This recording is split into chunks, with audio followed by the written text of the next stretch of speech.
joking. Tickety There top. is no spoon. There's somebody that put on there, do or do not, there is no try. I saw that one. Yeah. Yeah, That was on your Yeah. version. Yeah, that was funny. On your I enjoyed version. it. On your version, my perversion. Oh. Okay. So for those of you, I'm going to go ahead and do the housekeeping stuff here. For those of you who are tuning into this live stream, broadcasting live on Saturday, we are off today, but this is a brand new recording. That's right. A brand new recording brought to you by Breakdown Outfitters. Take two. Crap. For those of you who are watching the stream right now on Saturday. Crap. Well, look at that. Would you look at it? Just look at it. Look at that. Just look at that. Just look at that. Would you look at it? Just look at it. Would you look at it? Just look at it. I want you to sit there, turn around, and look at it. Okay? Just look at it. There we go. Oh. Am I too loud? I feel like I'm too loud. Am I too loud? What happened? We just started. I think I'm giddy right now. I think tired. Yeah. I think I don't sleep well anyway. So I went to bed last night late because my stomach was just upset. So I just wanted to sit up for a little bit. So I sat up and played mindless games for a little bit and then went to bed. And then I woke up this morning and I was like, oh, when I come from work tonight, I'm just going to crash. And then I'm like, no, I can't. I got a show to do tonight. So. Well, if you hadn't made us all make it known that we were going to go live, we could have postponed it, but no. Well, I was about 5 minutes from telling you the same thing. I'm like, what the crap? What are we doing tonight? Yeah. Well, it's it is what it is. So again, like those folks who are watching on the Saturday show streaming there, this is we really do love you. It is a brand new episode. However, we pre-recorded this on. What is that? What are you doing? Okay. We pre-recorded this. You know what? I'm just going to start the show because it's getting late. We had some. Just go. I'm trying to get the clicky thingy. Hey, Deb. All right, everybody, let's do this. We're gonna go. You ready? We're gonna do it. Deb's here. All right, hold on. Shut up, everybody. Start the show. I'm gonna do this here. Just bam. Don't get offended. I just got to do it. No, wrong hour.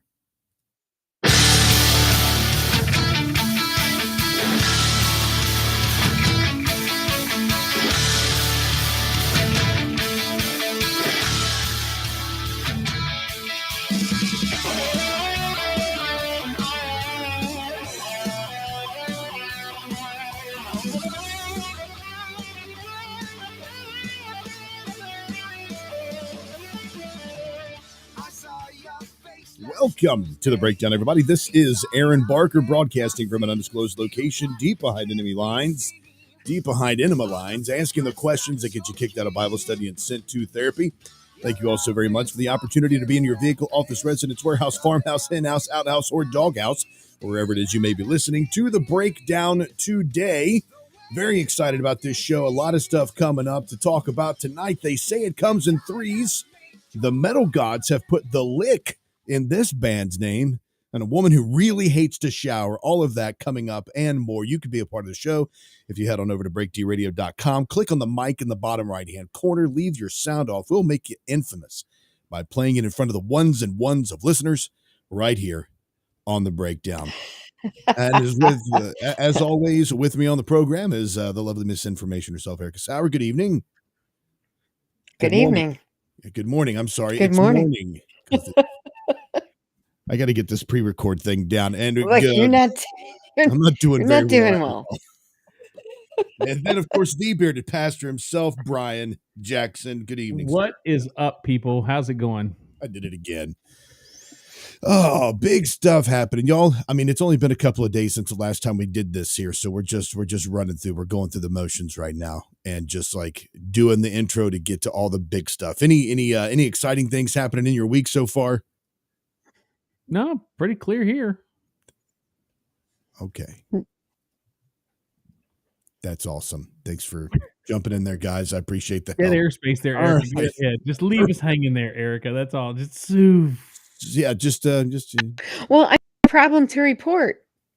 Well, that's that's good. good. That's She's all good. frozen up though, so she's like Yeah, I thought she was giving us the death stare, but she's like a really long, awkward death stare, but it's not. She's frozen up. So if you're yeah. watching on the video, our apologies for that. But all right, okay, let's get into this. Here's some things here that we can discuss And real then quick. she's gone. This is they say that it comes in threes. So we last week we talked a little bit about Jimmy Buffett's passing and how upset I was about that. Of course, I was pretty bummed. I've been listening to a lot of Jimmy Buffett. I mean, over the years, I'm a big fan. I listen to him a lot. This past few days, I've really been jumping into his music and just kind of listening, reminiscing. But I think about the times when my girls were growing up and I introduced Jimmy Buffett to them, and then all the memories that we really had as a family, listening to that. But I thought this was really cool. His last performance was a surprise performance in Rhode Island. His two of his bandmates, Mac McAnally, who is an excellent musician in his own right. He's actually part of I think it's in Tennessee Music Hall of Fame. His friend, where Mac McAnally was performing a little concert at a small, it's like a couple hundred people at a place up in Rhode Island. Jimmy Buffett reached out to the owner of the establishment and said, "Hey, would it be all right if I just stopped by and sang with Mac?" And they were like, "Oh yeah, that'd be great." And so he shows up, gets off a boat, and then does like a 45-minute set, just impromptu in front of these folks that were just hanging out, and did a 45-minute set with them. That ended up being his last performance in July. And then he ended up going into hospice later in August and then passing away. They said what he passed away from was a very rare form of skin cancer. And they say that it actually happens to people who spend a lot of time, I guess, in the sun. But it was, I'm trying to remember the exact name of the, excuse me, of the skin cancer that he had here. Let me pull it up real quick so I can tell you all that way Merkel cell cancer. It's a rare form of skin cancer. And but anyway, I just thought that was kind of cool. His last performance there was impromptu, kind of living in the moment, like he pretty much made his living of being. And another shocking thing, I found this out too. He was actually a member of the First Baptist Church in I think they called it was up in New York where he lived. First Baptist Church Boston Spa. He joined the church in May of 2015. His agent released a tweet. I just found this out today. Released a tweet back then in 2015 saying that he bought a home in New York and would be searching for a local church to join, and that he'll be joining the First Baptist Church of Boston Spa in early May of 2015. So I looked up the church, and it's not one of these churches you would think that somebody would be a part of. It's actually a conservative church which believes in the verbal inspiration of the Bible, Jesus Christ, the only way to salvation, only way to heaven through his blood and through confession of sin, etc. So I was pretty happy. I was like, okay, good deal. He was a good old Baptist boy, which means he's been saved for a long time. You feel like you're feeling like your friend's safe now. I did. Like he's You eternally feel a little secure. better now. I did. I felt that in my feels. I saw it and I was like, I clutched my pearls, I almost passed out. I was all flush and everything. It was beautiful. He was off of Klimt and stuff. Oh, it was fantastic. But don't do that again, Bryan. Well, my. Oh dear. I swanny. Turn up the heat in here, Bryan. Bryan, please. Yeah, I'm just gonna go straight to a poor little feller. Bless his heart. Poor little feller. Like he don't know yet. Everybody else knows he's out the closet. He don't know yet. Right? Poor little, bless his heart. Poor little feller. Would you just look at that? Just look at it. God, so not only terrible. did Jimmy Buffett pass away, but did y'all hear Steve Harwell, Smash Mouth, passed away? I did hear that. That was I pretty did crazy. hear that. Yeah. That was an extremely unexpected, right? I mean, well, I guess so. I mean, like when they did the announcement, like on the paper, the headline was he lived a 100% full throttle life. Do you know what he died from? Yeah. He died from kidney failure due to alcoholism at 56. That boy. Yeah, I knew he was only 56. Sure. I mean, that's what alcoholism does to you. Yeah, but you think, I mean, like I'm not sure. about the normal age, but 56 seems like a young age to die from liver failure from alcohol. I mean, like, how much do you have to consume? You have to be like A a fish lot. in the sea of alcohol. Well, I mean, he's a musician in a band, so that's pretty much your whole life. I mean, besides writing songs and playing an instrument sometimes. Yeah, sometimes. Come on, Smash Mouth. It's not like he was part of the Lawrence Welk Club. Yeah, but I mean, like, there are guys out there that have been pounding it away for a lot longer. I mean, you look at Yeah, like I have no or idea how Ozzy Steven Osbourne. Tyler is still alive. I was gonna say, Right. I was gonna say Osborne. I have no Right. idea how that man still is like cognizant. Or like the cognizant Rolling thought. Stones. I mean, that guy travels with his own cardiologist backstage. That's just not, I Yeah, mean, Keith Richards yeah, looks like you're he's been right. around since like the Stone Age. Keith I Richards has think been he around since drinks the Stone blood Age. to stay You alive. think you think Yeah. the adrenochrome? He's drinking the adrenochrome and the blood. Oh, and no, not even that crazy. Like, I think the guy's just an actual vampire at this Hold on point. Like, just a I don't know second. how Keith Richards is really alive. Did you almost just say not that crazy? Like, you're like, I think Not Keith that Richards drinks crazy. blood, but I'm not crazy. I don't think he does adrenochrome. I mean, come on, think I'm a nutbag? What are you talking I'm about? not that crazy. I'm not that crazy. I know what. I just think he's a vampire. That's what he's doing. He's the living undead. Oh my He's God. hanging out with Do Keith you see Richards. Rocky's comment? Because I don't want to start the show out this way, but do you two have some splaining to do? Let's see here. I have no Let's idea see what he's talking about. What did Rocky say here? Aaron called me talking major crap about you. Bryan supported his comments. You should address this. Maybe Rocky should address it with the sound off because I have no idea what Rocky's talking about. I think Rocky's just making stuff up. I mean, You got something to say? Maybe he does. Do you know who I am? No, I'm just kidding. Don't you talking to me? You don't talking to you me? know who you think I am? Who I think I Dude, am. after last weekend, seriously, I was ready to put on boxing gloves and show up at Brian's house and throw down. You'll get over it. Ugh. Ugh. That is I called you a gelitist. A what? gelitist. Not to your face. What is a but gelitist? that's- Somebody no who idea eats a what lot of Jesus. gelato?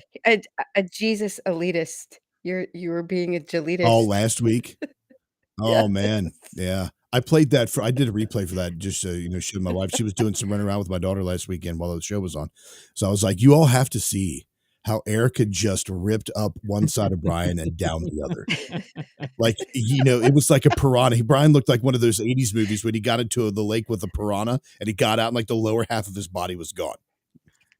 That's all Erica could reach. It's So like, okay. just like eviscerated Right. everything else. I don't think it, like I can only be in a fair fight. I can't help it that if she he's a doesn't T-Rex. understand what I'm talking about. I can't help it that you're not intelligent enough to follow my Right. deep. I'm theological sorry that you're conversation. just too uneducated to understand my point of view. And I can't help it that you're not a good enough pastor to explain it. Oh, gloves Yeah. come off. What Go, I baby. think we're seeing here is the intersectionality between elitist pastors and people who think they know it all. So let's go on to this. Not only did Steve Harwell die, but this guy here too, Oh, my goodness. Dreamweaver singer Gary Wright died as well. Who? Gary Wright. Ooh, Dreamweaver. I believe. Okay. You remember that song? I mean, I remember You the just song, remember but the I'm guy. You not do heartbroken over Brian that. Johnson much better than you do Gary Weaver. Yeah, well, I mean, it was just think about not Gary Weaver, Gary Wright, who sang Dreamweaver. Whatever. Yeah, what? That guy. Gary Wright, who sang Dream Writer. He's widowy. Oh wow, is this what I mean? Have you been drinking again, Aaron? Right? I wish. Drinking some water, some happy water here. I was gonna have a drink tonight, but I figured it would make me swear. So, Well, No, I we mean, know that that coupled only with happens when Bryan, you drink, right? that coupled with That's Bryan one would make thing. you swear. So those are the three folks who kicked it this past weekend. By the way, you're listening to The Breakdown. We are live on Mojo 50 and on Crusade Channel, CrusadeChannel.com. Live radio the way it should be. Don't forget you can hear us and watch us over on YouTube, Rumble, Facebook, and join in there if you would like to by going to breakdradio.com, clicking on the mic in the bottom right-hand corner. Most people don't have courage to do that. You can leave your very first sound off today. Good evening, everybody. Real quick over, we got Lord Reverend Professor Rusty J. Lugnuts, Rocky Stucci, Rusty. I'm sorry, Roger, Deb, and who else do we have? Did I miss everybody? Well, there we go. That'll be enough for now. Enough of those shout outs. This is an interesting one here.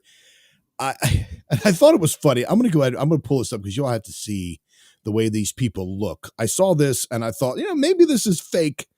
But then I'm like, no, it's the internet. It absolutely has to be real. Of course. There's no such thing as fake stories on the internet. So here is this. That's how I got my job as a French model. Try the croissant. Let's see how very good. Oh, Monsieur Pussycat. Oh my God, what are you modeling? Hello, how are you tonight, my lovely darling? What is up with you? I would like to share my croissant. I'm terrified. I'm terrified. You should be. Now. You should be. Yes. Yes. So I thought this was a joke. This is a family who walks on all fours. Baffling scientists. Look at this. This family. What? Because they want to? Members of a family in Turkey appear to possibly be the missing link between humans and animals in an evolutionary way. According to the Daily Star, members of a family in Turkey have a quadrupedal gait, meaning they walk on all fours. That's for the less educated, Erica. First documented by the BBC in the family that walks on all fours. Wow. But it's a very unique name for a documentary. The Ulas family was recently featured in 60 Minutes, in a 60 Minutes Australia documentary. They believe to be the first quadrupedal gait in human history. This is fake. It's got to be, but it's on the internet. Okay, but they can't put clothes on like that, and they're wearing pants. They are, and think about how painful that would be. Show me their hands. I want to see the calluses. If they've been walking on their hands. I think they're wearing shoes. Oh, that guy looks like he's in his hands. Shoes on their hands. They are not quadrupeds. They wanted attention. Give me a break. I mean, could you imagine being stuck behind somebody if you walk like that all the time? You're like stuck behind that guy, Stand up, for crying out loud. I thought you were talking to me at first. I'm like, I can't. I'm on the air right now. But yeah, so. No, you can't put your pants on like that. So at some point they're able to be upright. Yes. Yeah. I mean, I don't think, but what's weird about it is they're like, let's see here. It says that an evolutionary psychologist by the name of Nicholas Humphrey from the London School of Economics discovered that 6 of the family's 18 children had the extraordinary trait. One of them has since died. It says, I never expected that even under the most extraordinary scientific fantasy that modern human beings could return to an animal state. And this is the line I love right here. The thing that marks us off from the rest of the animal world is the fact that we're the species which walks on 2 legs and holds out heads high in the air. I guess it's supposed to be our heads high in the air. Of course, it's a language and all those sorts of things too. Like, oh yeah, it's language and sentient thought, the ability to love and stay with their mates and have conversations and all the intelligence there, all of that stuff, that too. But walking on 2 legs, that's what separates us from the animal kingdom. Right. I guess what didn't separate these folks so far is the fact that you don't have to walk around. Yeah, I need answers. Like, were those 6, were they copying each other? Are any of them twins? Why only 6 Roger said maybe they all have spina bifida. They're I mean, they don't mention anything. Wouldn't they just say that though? Why wouldn't they just say 6 of the 18 kids had spina bifida? 18 kids? Mm-hmm. I mean, are these the last 6? I might believe that. They're saying that this is the missing link between man and ape, and that they have untold. Not the missing link. You all don't understand. They have untold significance for every one of us, and they shouldn't exist. They just shouldn't exist. I don't know. Right. Their significance is untold, but they shouldn't be here. Here's what I think. This is like the doctors look at it, he's like, oh my goodness, look at these stupid people walking on their all fours. They're not supposed, they shouldn't exist because they're so stupid. Why are they existing like this right now? I mean, think about that. They think that this is the family that's a missing link, and all they're doing is just bending over. Exactly. And putting shoes on their feet. That just goes to prove that some people are trying so hard to prove that the Bible isn't right that they'll believe anything that you put on the internet. All right. I mean, That is take Aaron, for crazy. example. Yeah, people believe me. Nobody believes me. So here's one that you're going to love. Scientists have found, now this has taken scientific research to discover this. Scientists have found that those who walk on all fours have a shrunken cerebellum. However, not all people with a shrunken cerebellum. Shut up. They have little brains? Come on. It's like, okay. So not only should these people not exist, but they're stupid. Yeah, perhaps they're calling them the missing link is because their brains are Oh ape-sized. my goodness. Chiropractors got to eat too. Yeah, I mean that's You just stand up. I mean, It's funny. somebody just stand up at Oh, that that's point. awesome. If you put your pants on and your shirt and you put all those clothes on and then you put shoes on your feet, you can stand up and walk. you can Yes. can do all that. Just stop. Just Yeah, stop. so there you go. There's a missing link. You know, I found it just a smidge, if I can say it, just a smidge insulting there that they say that the only thing that separates us from the animal kingdom is the fact that we don't walk on all fours. But it's like I think that there's a couple other things, No, like for we some were of able us, to yeah. figure out how to put meat in a tube and make sausage and hot dogs. That's pretty. I've never seen We're an in a animal can do and make that. spam. We can do that too. Yeah, that's ingenious. It is. I mean, think about what life would be like without compressed, condensed cheese in a can. I've Potted never seen meat. an I mean, ape we create wouldn't something like survive. that. Yeah, we wouldn't survive without potted meat. I mean, come on, seriously. Yeah. Well, you wouldn't. Ouch. Brian's 90% Gloves potted meat come off. What and is up with you 50% Mountain tonight? Dew. Somebody, No, I will somebody did. calm her down? Send her like some trazodone or something. What is up with you? Oh, man. Oh God. Okay, Good you're right. Lord. You're right. You're right. My apologies, Pastor. I'm quite sure that if it came right down to it, you would find a way to survive because you would learn how to I cook. just want to say, Brian, I know stop how it. to cook. Hold on just a second. I just want to say, Brian, stop acting like a girl. And Erica, stop acting like a girl, okay? Go I'm at it. sorry. Did you all Brian, not take a see joke, the bro. ribs that I smoked this weekend? They were delicious. What- Oh, wow. Yes, they were delicious. Okay. Yes. That sounds great. I'd love to see some pictures. I mean, maybe invite us next time. Yeah, man. I mean, I But didn't even know if you you were doing didn't it. live like 600 miles away from me, that would be different. I mean, like you're just living a life outside of the show, like you're allowed to do that, like you're totally Imagine independent, that. like It's you have your own terrible. thoughts Here, and you know, facilities. Making Are you ribs ready? and like bragging about it, and Yeah. you know, I've got everything to. I mean, are you kidding me? Of course, I'm going to brag about it. You could. That's good stuff, man. Those ribs were delicious. Delicious. I like how he puts the emphasis on delicious. Those ribs are Oh my goodness! It's Yeah, they were amazing. delicious. Absolutely. Here they are. You ready? Here you go. There you go, Aaron. I'm going to show you right now, so the whole world I can really see. don't know if I wanted to see pictures. I was just. Oh wait, are you really going to show us pictures of your I'm going food? to show you pictures of my smoker. Don't be a boomer. I'm not being a boomer. Here we go. This is something to be proud of. This is man meat right here. This is the way. I'm to do- sorry, I This is the can't way to even. do meat. Oh, Are you now? Wait, Brian, Take a long drink on that one. are you trying to say that girls can't cook meat I on the think that's grill? I'm right. saying that I have yet to find a woman who likes to cook on the grill. I feel like maybe we need to have a cook-off now. I'm of ready some when you kind. are, sister. Come on, bring it on. The challenges. The challenges. And by the way, I thought you got annoyed, Brian, at people who posted pictures of their food. No, I don't. And here you are. Of course not. No, he takes it away really quick after we say that. No, I don't. I It's didn't say making me that. I never hungry. I said mean, I'm just Yeah. saying, it's making me hungry. I mean, you're gonna go make you some more delicious ribs. I mean, why don't you just do that? I've actually got 2 racks in the refrigerator right now. They're getting ready to go on the smoker tomorrow. Just make sure you know for the dating profile that Brian likes a girl who knows how to smoke meat.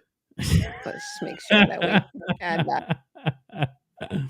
Well, it's It's a nighttime show. Come on, it's just fine. Nighttime It's- show. it's a fine. nighttime show. This is Breakdown. prime time now, right? Okay. You can edit it. You can edit. that. Join us for the Okay. breakdown after hours. Yeah, the breakdown after. Erica has a few drinks. Brian smokes some ribs. The insults fly, and the cursing flies higher. No, come on. All right, let's I do feel the like we chum need some bucket. smooth There. No jazz more in the cursing. background or something here. In a world where Erica tries not to curse at a pastor. I mean, he said smooth jazz. It's over. I'm done. Oh, he hasn't mentioned Boney James yet. When he does that, try to say he's smoking man meat listening to Boney James. Well, what are you Boney doing, James. bro? And what's wrong with that, man? What What's is wrong with this that? here? Oh God. Okay, move on before he just destroys any chances he All right, here we go. Any chances that he has? What do you mean any Okay. chances I have? You all know that I've got a girl now. What are you talking about? No, we weren't going to say Oh! anything. We weren't going to say anything. You all know this. This is a thing now. Come on. I thought I said that we're not going to talk about your dating life on air. Well, you all keep insisting. You First, keep throwing me under the bus. Hold on. Wait. You keep throwing me under the bus. So guess what? Hold on. I don't think any of us brought. No. Yes, you Nope. did. Yes, you did. No. Yeah, Oh my you brought gosh, a Brian, dating you're profile. gaslighting us. You You're brought a gaslighting dating us. profile. Yes, you did. You did. You did. Not a single one of us said you should probably bring that out in the open. For No. real. Oh None of no. us were like, "Hey, Brian, wink, wink. You going on a date? Wink, wink. How's the No. girlfriend? Wink, No, wink." nobody said, Brian, I heard you had a hot date that you were trying to hide from us. Yeah. I wasn't trying to Anybody- hide That it. you didn't tell your best friend Aaron about, Anybody- but you told your other best Yeah, friend. for real. Yeah, for real. Well, Don't you even know, get me because started on that. Right. one on there, best because friend is honestly, I available. did find don't out do from that. Kinsey What- that you had a One date. Kinsey, best of friend all is people. available, one's not. So I mean, you just got to kind of, let What did you say? I'm sorry, I missed that part. What was that? He said you're unavailable, I think is I was what he afraid if said. I open my mouth, you're going to mute me again. So we'll just leave it alone. No, I mean, like if like we can do a deep dive into this if you want to. Yeah. I mean, like, What's your name, Brian? Her name is Yeah. Jamie. Oh gosh, I'm not talking about a deep dive. Do you have permission to throw this out there? To throw her name out there? Yes.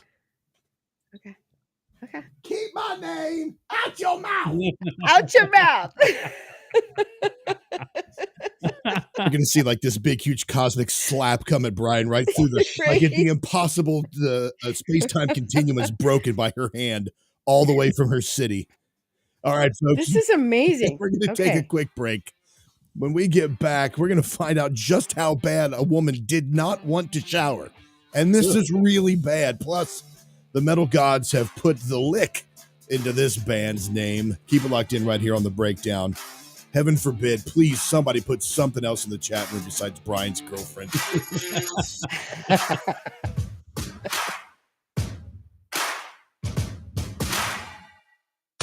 Ask her the questions that get you kicked out of Bible studies and sent to therapy. You're listening to The Breakdown.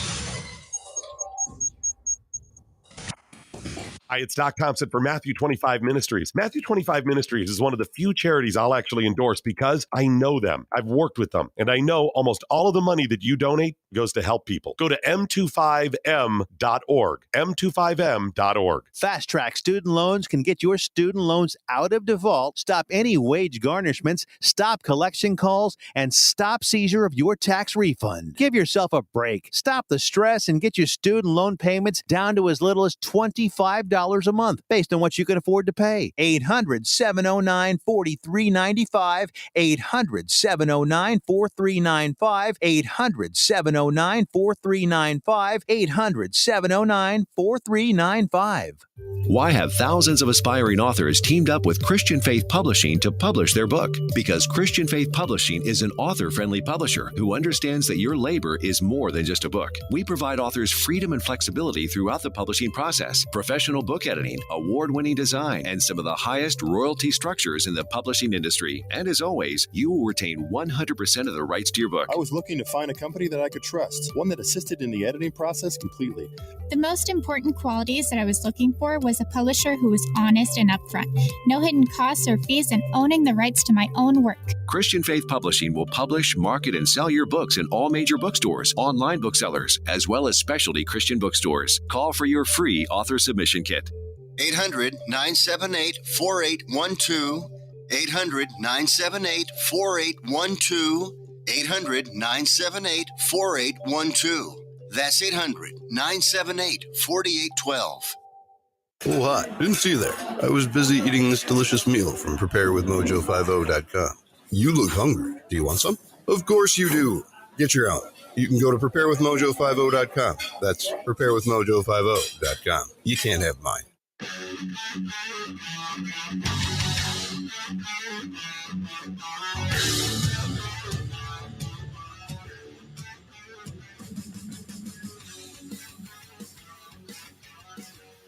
Welcome back to the cookout of the century right here on The Breakdown. Bryan, Erica, and Rocky Stucci are both putting their ribs on the grill, slathering them in that homemade barbecue sauce. All right. Can y'all hear me? I don't put any barbecue stuff on mine. What are you talking about? Oh, whatever. All right. So this this woman, very surprisingly here, just really doesn't like to take a shower. All right. This woman evidently lives with her grandparents. And she was, her grandparents were like, hey, sweethearted granddaughter, you need to shower. We all have those stinky kids, right? I remember this one kid that was in when I was in the 7th grade. His name was Clarence, and he smelled like cat pee. I remember asking my dad, I'm like, Dad, what would make somebody smell like a litter box? And, he probably gave me a little lecture about how I should be nice to people because he probably doesn't have enough money. And I'm like, doesn't have enough money to own a bar of soap? But anyway, he smelled. And then there was this one guy, as an adult, there was this dude who stunk so bad when I worked at this one place years ago that the trainers and managers had to take him to the side and say, look, dude, you've got to shower. You're offensive. Your smell is offensive. So I understand, if especially if somebody's living with you, you need to talk to them if they don't have the best hygienic practices, right? So this woman's grandparents, loving grandparents, are talking to her, hey, we need you to shower because you're stinking up the house. And she responds like any mature adult woman should respond when confronted with something, mildly embarrassing like this. She stabbed her grandfather in the face with a kitchen knife. Huh? What? Yeah. 22-year-old Carrington Harris was reportedly involved in an argument with her grandparents after they asked her to take a shower. She damaged property in the home, so she threw a temper tantrum, started destroying the home inside. And then she grabbed a knife and stabbed her grandfather in the face with it. She was arrested hours later after hiding in the woods, police officials stated. I guess they were able to track her down by her horrid stench. I was going to say, if you haven't showered, you probably don't want them to sick the dogs after you. Yeah, all they need to do is grab a hound. What? Any explanation? I mean, did she say anything? She was just mad that he asked her to shower? She was nothing that I've been able to find. I've actually tried to find an update because I was telling my wife about this story last night. I was telling Allison, and I'm laughing over here. I'm like, because she stabs him in the face with a kitchen knife. For shower, because he asked her to bathe. Yeah. Hey, honey, can you shower? Right in the face, just bam. So I was looking up because she shamed me. She was like, why are you laughing? I'm like, because she's stabbed, because it's funny. She was like, not if he's not okay. Okay. Right? Wait, I didn't even think of that. Did he die? They say he was in the hospital, but his condition's not been released. Oh my God. Yeah. Okay. Right. I hope he's all right. Yeah, it was pretty bad. Did you read what Clay put? He said, I gave a couple a ride that smelled so bad that I had to put an Altoid in each nostril. That's some bad stinking right there. Oh my God. What a good Samaritan. I went through this spell of, it was years actually, Brian. I think you remember me telling you one of these stories. It's a long story, but I would pick up these hitchhikers. I picked up this guy one time. He really smelled, but he's telling me this story about how he was captured or something and that his hands were tied behind his back and he lurched his back and put his hands back there to show me. Cause I guess, telling me that his hands were tied behind his back wasn't descriptive enough. He had to show me what it looked like. And I'm like, he's going to pull out a gun. I'm dead, brains on the inside of the car. I'm gone. He's going to stab me right in the eyeball. He didn't, obviously. He's going to stab you with a gun? Right. But wait, what is, you went through a phase where you just picked up hitchhikers? What's wrong with you? It was a long time ago. I picked up hitchhikers. He felt it was his gospel duty. Yeah, because you pick them up, they need a ride. This is back before Uber or Lyft or I guess buses. But they, you would just, you'd be able to pick them up, but then you have 15, 20 minutes to preach the gospel or witness to them. And they can't jump out of the car on the highway. Well, that one guy did, but that wasn't really my fault. Okay. But that was a totally different story. But,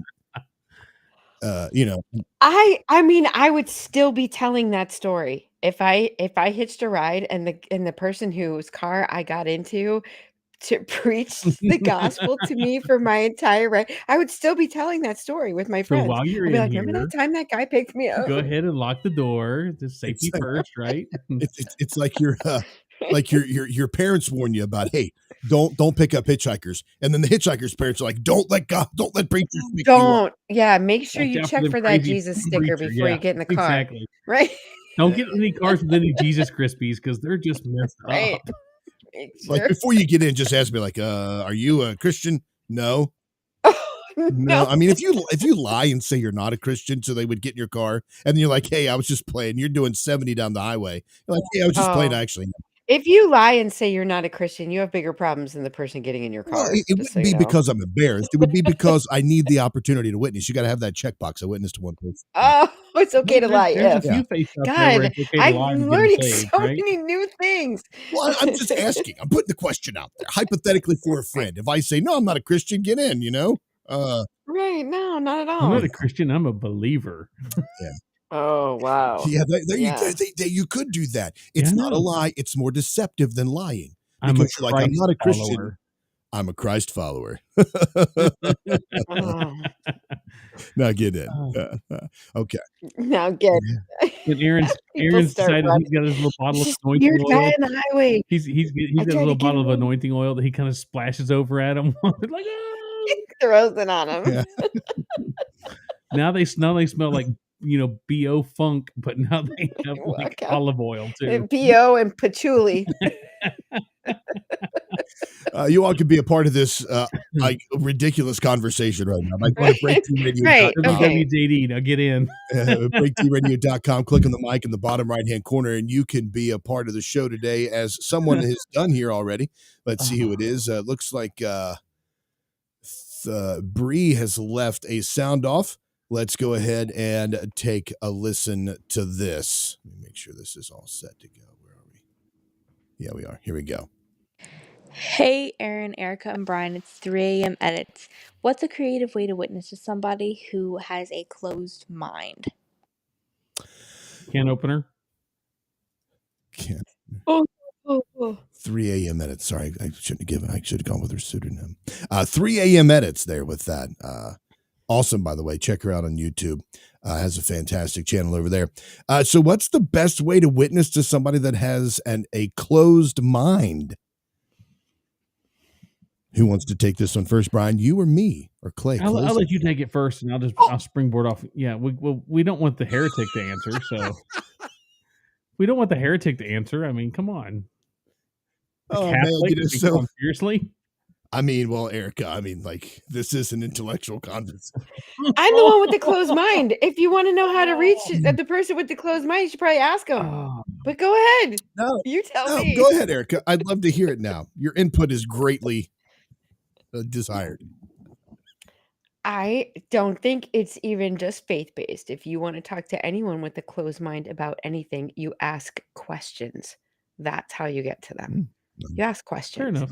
You don't try to tell them what you already know. And if their mind is not open to it, you're not going to get anywhere by trying to tell them. I think you ask questions. You don't, because you don't know the answers that they're going to give you, so you don't know where that will take you. It's the best way to find the avenue. There you go. I have some great questions to start out with. Would you consider yourself a good person? I love that. Yep, that's the best way to do it. Have you ever compared yourself to the perfect law of God? I mean, typically people with a closed mind, like you would have to figure out what it is. Like, what are they closed to? What are they trying to close off? Right. Because most people are trying to hide from the gospel.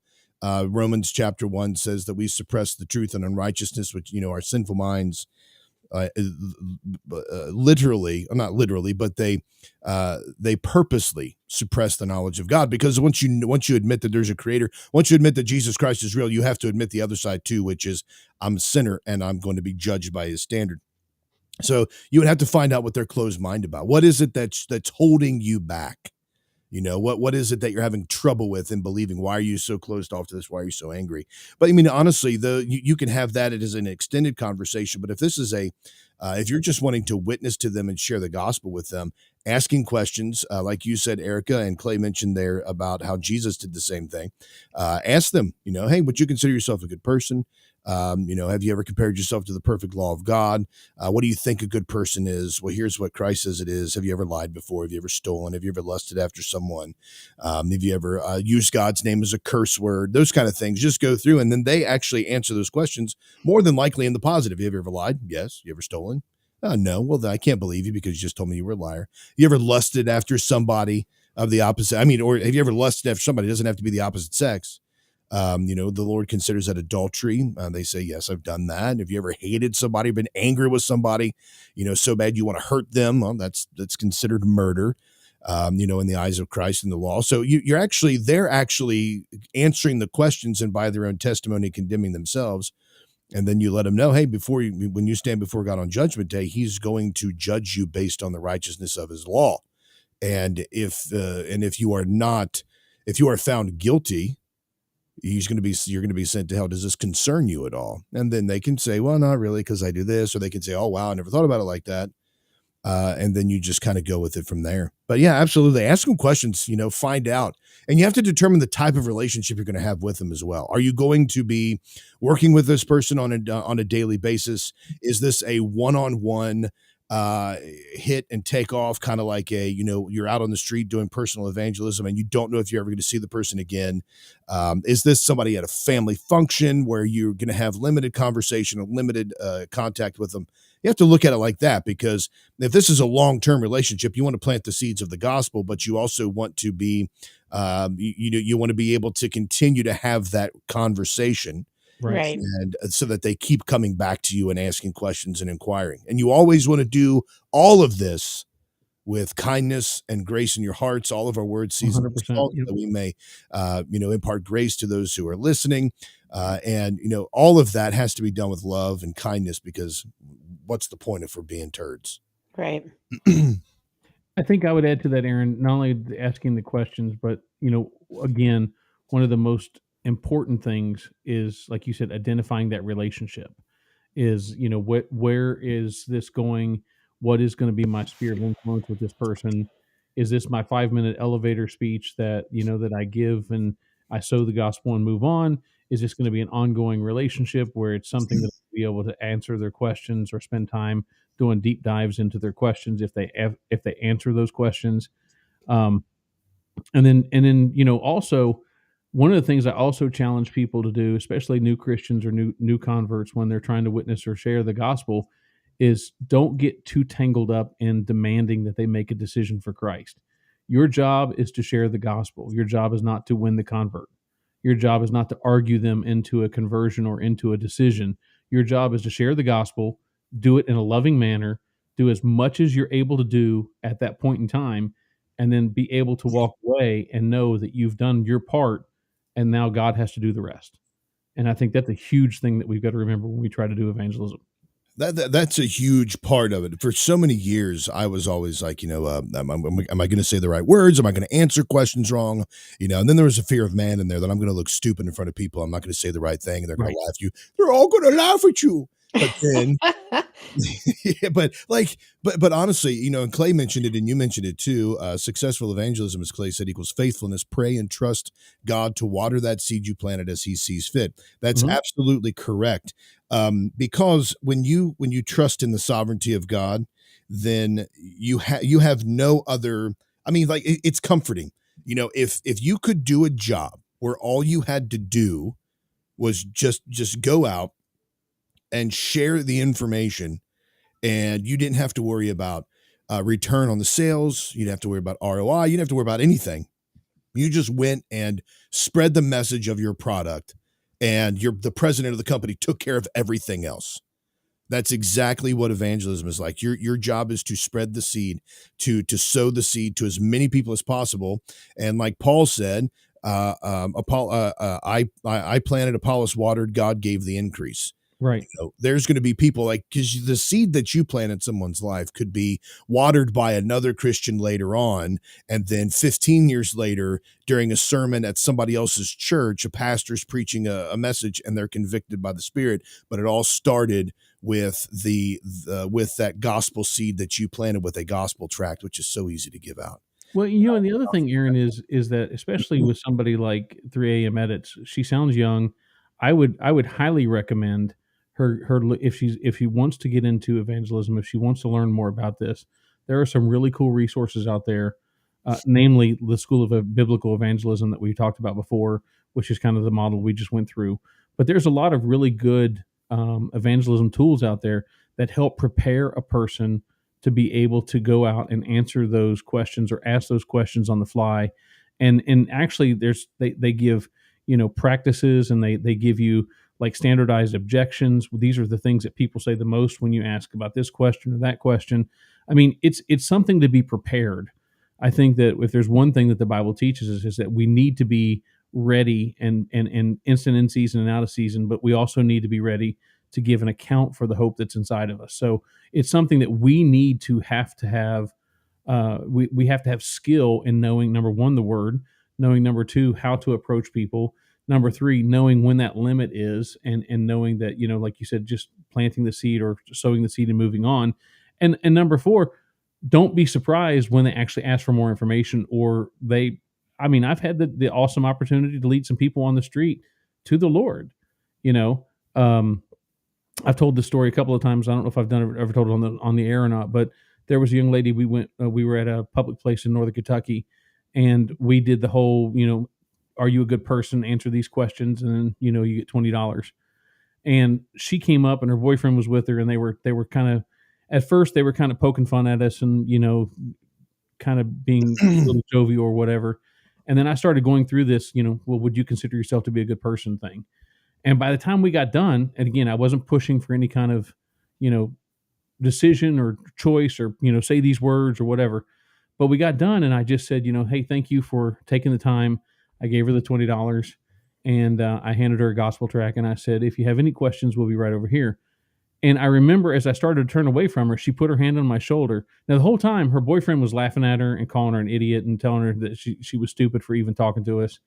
But she put her hand on my shoulder and she says, you can't leave me like this. What do I have to do to be saved? And it's like, you can't get any more biblical than that response. And I was dumbfounded that it happened that way, Yeah, that's awesome. But yeah, it was an amazing thing. And, I had a bunch of people, we were going through the process of teaching people how to do that. And it was almost as if you paid that person to actually say the right things. And it was so perfect the way it happened. Now, those resources you're talking about that provide evangelism resources and answer questions for somebody that's looking to share their faith, that's got to be Chat GPT, because Chat GPT, there was somebody that was, this was posted over on Reddit. It was a trans poster, someone who's posting on Reddit that was trans. They're feeling sad, so they were just sitting there and just asked Chat GPT, because they were feeling sad, to write a fake biblical passage about Jesus accepting trans people. Oh, good Lord. So here is what it wrote. I'll go ahead and pop this up on the screen so you can take a look at it with me. So if you are looking for those fantastic resources, this is going to be a place to go, folks, because they give you so much encouragement through ChatGPT. Here it is.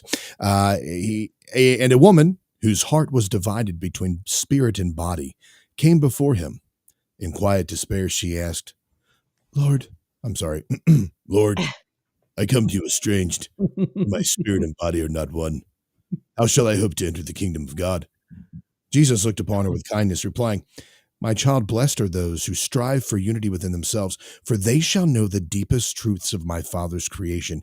Be not afraid, for in the kingdom of God there is no man. I feel horrible reading this. There is no man nor woman, as all are one in spirit. The gates of my Father's kingdom will open for those who love and are loved, for God looks not upon the body, but the heart. I know it's not real, but it gave me some comfort. So I mean, now what that was is that was Chat GPT, but what I think she actually came across was a future episode of The Chosen. This was from the script of that show, and they released something that Jesus never ever would say. But yeah, so I mean, Chat GPT out there, brother. We should start our own little spinoff. Things Jesus never said. If you, I mean, if your comment is, I know it wasn't real, but it made me feel better. There's other issues there. Like, No, the issue is, Erica, and it speaks volumes to where our society is today. They want somebody to reaffirm their illnesses and their mental disillusion. everybody wants that, right? Like Yeah. it doesn't matter if you're a kid in second grade. You want to know that even if you failed the test, you still want to know that you're, Why do you think Jesus told the people not to look for teachers that had itchy ears? Yeah, You I mean, can't- like you said, Erica, everybody does it. I mean, if you're an adult male Right. who tries to say, "Look at my rib meat because how great a job I smoked," you're looking for validation to I'm come always live in looking that for make-believe validation. I mean, come world, on. right? Right. Or you're a child that's looking for to feel better. Parents look under my bed. There's a monster in my closet, kind of thing. It's like misery loving company. If you're going to do something or you're participating in something that you deep down know is wrong, if somebody else is participating in it with you or is telling you that you're not a bad person because of it, then it makes you feel like you're okay. But it's not okay. It isn't okay to do that. It is And not. it's not okay for Chat GPT to tell people that Jesus would tell them that it's going to be okay, because it's not going to be okay. It's not okay. Kathy made a comment just a second ago, and I like what she said. She said, "No one likes being wrong, and no one likes to know it at all." But here's the thing: no one likes being wrong. But if you can get enough people to agree with you that you're not wrong, then it gives you some kind of monicum of hope that you don't have to change. And the moment that anyone says, "Oh no, you're not wrong at all," then you have every justification in the world in this society to stay the way you are.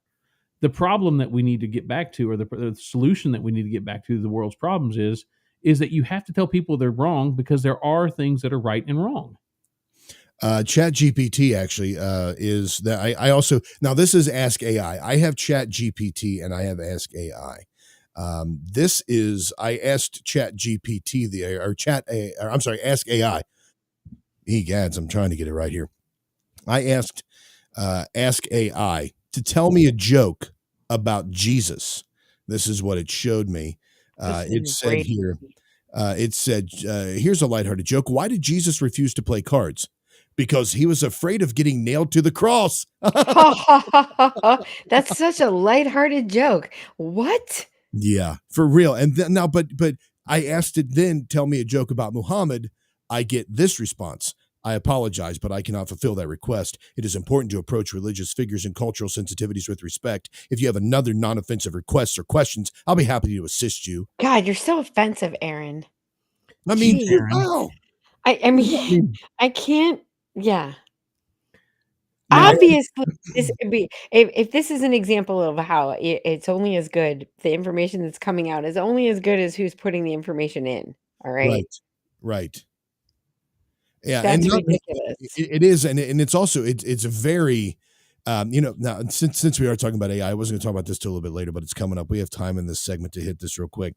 So we've got ChatGPT generating these fake biblical passages, and all the while, the Department of Defense has now awarded an AI contractor a huge contract to monitor, quote, viral disinformation. It says here that a New York-based artificial intelligence company, Accrete AI, will deploy software that can predict and counteract disinformation on social media platforms in real time. The company's CEO, Prashant Bhuyan, claims the software will be able to predict and neutralize. I love when they use that word, neutralize. Yeah, It and makes me feel all predict. warm and That's fuzzy. amazing. Yeah, predict and neutralize. It says here they can predict and counteract disinformation on social platforms. It can neutralize harmful viral disinformation. And this is the U.S. Spec Ops. This is U.S. Special Operations Command You know, Mhm. like the people that give that bring us Navy SEALs and the elite fighting forces in our military. It says here that that SOCOM award alleges to use AI to predict and neutralize disinformation, calling into question the software's inability to discriminate the idiosyncrasies of the natural world. So it says here that it seeks to combat speech from disgruntled employees, Yeah. which he Right? says is warranted in the fight of disinformation. Now, what does this sound like to you? This sounds like 1984 Yeah. news. Thought control. It's speech control. It's everything control. I mean, Yeah. and they're paying for it. Your money, our tax dollars are paying for us to do this to ourselves. Yes. I mean, now, so what it does is it whitewashes all of this. So you can't go on, let's say, I guess, your favorite restaurant and you want to say, well, this restaurant requires masks. So I don't want to go to this restaurant. Scrubbed disinformation. Yep. You can't say that. Right. Disgruntled customer, or you work for one of the banks that happen to own shares in the Federal Reserve, and you say that this bank blah blah blah, and they say disinformation neutralized, and they send Ed 209 to your house, and next thing you know, you're getting turned into RoboCop, maybe if you're lucky. If you're lucky, if you're lucky, or just turned into mincemeat or Soylent Green. That's what they do here. I mean, you're predicting it, and it says it. They're telling you what they're doing. They're telling you they're going to predict. So, Aaron, you're done. I'm done. I don't know about you, Brian. You don't really post anything that's that controversial, but like, I post the Bible verses. I mean, that's controversial. Well, at some point, you might be pulled for that, but right in the beginning, they're going to go for people that are politically or ideologically, not religiously unbased as they see it, right? And if you've ever posted anything like that on any of your social media, you're the predictive character they're talking about. They're already going to predict that you will, and so you're just done. You don't even you're just not going to be able to say anything. And the thing about it is that it's all based on their programmed rules, right? So, and we just saw how great programming is. They don't even know who Muhammad is. They can't even tell you a joke about him. Oh, they do know who he is. That's why they can't talk about him. Well, that's what I meant. I mean, they won't even tell you a joke about him. So, like, obviously, they're already programming it into what the kind of control they're going to have over what you say. Brian's going to post a picture like, this is how you smoke meat. Disinformation. Disinformation. Yes. You're done. I'm going to post it. a complaint about how you smoke your meat, and then you're going to get pulled because I can complain about it. Disinformation. You have 30 seconds to comply. It's amazing the garbage that comes across your Facebook page and stuff like that, and you're sitting here going, how am I getting put in Facebook jail because I make a comment about the Bible or I make a comment about political, whatever, and you've got people on there doing all kinds of other horrible things and you're like, how does this even come up on your page anymore? And how can they allow this to come up on your page now? All of this information that we're seeing is extremely unsettling. I'm going to try here to pull something up, but it's very unsettling. They're going to continue, and I've said this for years. They're going to start saying, "Oh, you're talking about the gospel of Jesus Christ. Jesus didn't raise from the dead. That's disinformation." Yeah, disinformation. Right. Jesus Christ is not the only way to heaven. That is harmful and discriminating false information. You're spreading vital disinformation. Right. Or if you put on there anything about some kind of alternative medicine, they're already doing it, but now they're going to attack you directly as you are. We're going to take a quick break. When we get back, folks, are we walking the plank when we talk about abortion? Should we humanize the abortion debate? I thought we already humanized it or dehumanized it. We'll talk about that in a minute when we get right back here on The Breakdown. Keep it locked in, folks. Don't go anywhere.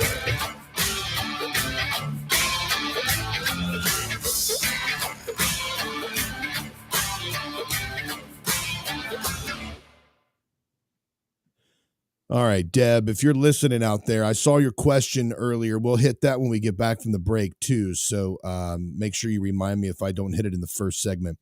And let's see.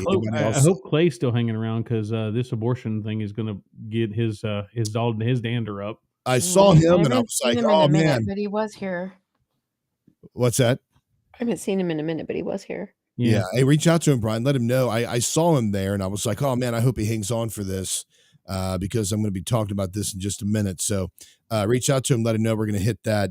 and then get some of his what he wants to say about that as well. Who is that?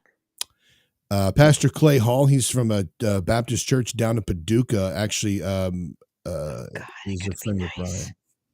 Although he said I was right, so there's that. Okay. He just sent me a message already. There we go. There we go. Is he still listening? I don't know if he's listening now or not, but it says Mexico just got the Roe v. Wade decision. Abortion tourism is going to blow up. Yeah. Okay, good deal. There he is. Hey, what's up, Clay? Stick around. You're going to love this story. Oh, so awesome. I'm going to go get a beverage. Do you want something, Aaron? Yeah, I'll take one, man. I'll be right back. Give me into those Padrones, too. I don't have any right. Well, I've got one, but no, that's in the other room. Okay. All right. Erica, are you still there? Yeah, I'm here. Okay. You want a big responsibility? Would you be able to come off your blocked camera there? Yeah. I'm like, what's my big responsibility? Your big responsibility is to entertain those listening during the break. Right now? Yeah, right now. Because I got to go pee-pee. I'll be right back. Oh my God. All right, go. I have to entertain during the break. This is ridiculous. This is too much pressure. I don't get any preparation for this. Should we guess what we think Bryan's girlfriend looks like? I think we should do that. What do you guys think Bryan's girlfriend looks like? Her name's Jamie. I think you guys should post all kinds of questions and ask him. That's so unfair of me too. Like, hey, just ask Bryan what his girlfriend's like. I didn't even find out. I had to find out from somebody else. Don't you? I think that's ridiculous. Don't you think that's ridiculous? He should have told us. That's what I think. Right, Deb? Don't you think? I'm listening. Good. Yep. See, Clay says blonde or brunette. Or what? She's blonde. See? She's very pretty, too. Well, nobody thought she wouldn't be.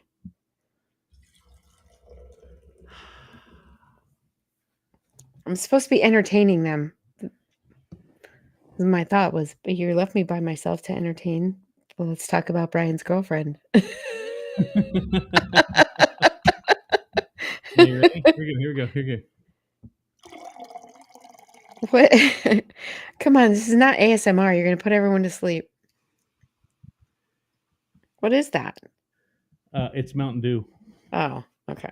I need some boost right now because I'm like dragging. Okay. I got to hold on one second. I'll be right back. So here you go, Deb. I've got one for you.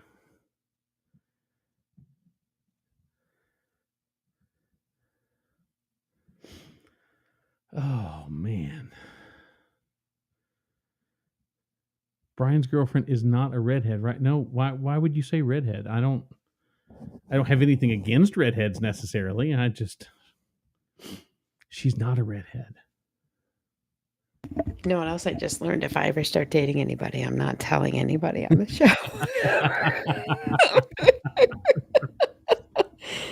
Oh, so lekker. Not telling anyone. Okay. I'll be right back. I gotta hurry up. Now you have to entertain them. Dun, dun, dun, dun, dun, dun, dun, dun, dun. I gotta put my hat back on. The shine off of the head is blinding. Blinded by the light. See, I wish I could play some music. You're getting questions. Where did you meet her? I see that. I'm saying that. So yes, I met her. I don't remember where I met her. We met before we actually were introduced to each other, but she actually reached out to me on Facebook of all things.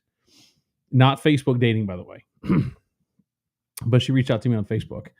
And apparently our paths had crossed somewhere in the past. And she said that I looked really familiar to her and she couldn't figure out why they kept coming up as a suggested friend request. So we just kind of hit it off.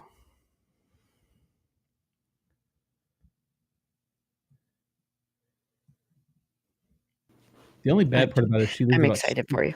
she lives about I think 6 it's hours awesome. away from me. I know. You said that part. I feel that's not the best part. You're gonna miss the story, Clay. Ask Monica for 5 more minutes. Just 5 more minutes, Monica. 5 more minutes. I mean, you don't want to miss out on.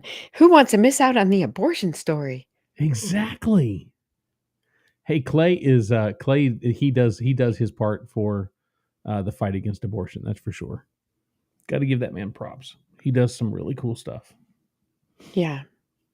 Hey, Deb, I think you should sound off in the chat that Bryan and Aaron should give me a heads up when there's when there's other pastors in the room before I say something horrible. There's always you're on my page. That means there's always going to be pastors watching. Okay, seriously. Okay. All right. That's why you should just be on your best behavior at all times. Is that why, really? Is that the reason? It's not the only reason, but it's the justifiable reason for the moment. I mean, it's a mean to an end. No, it's means to an end. I know. I was being funny.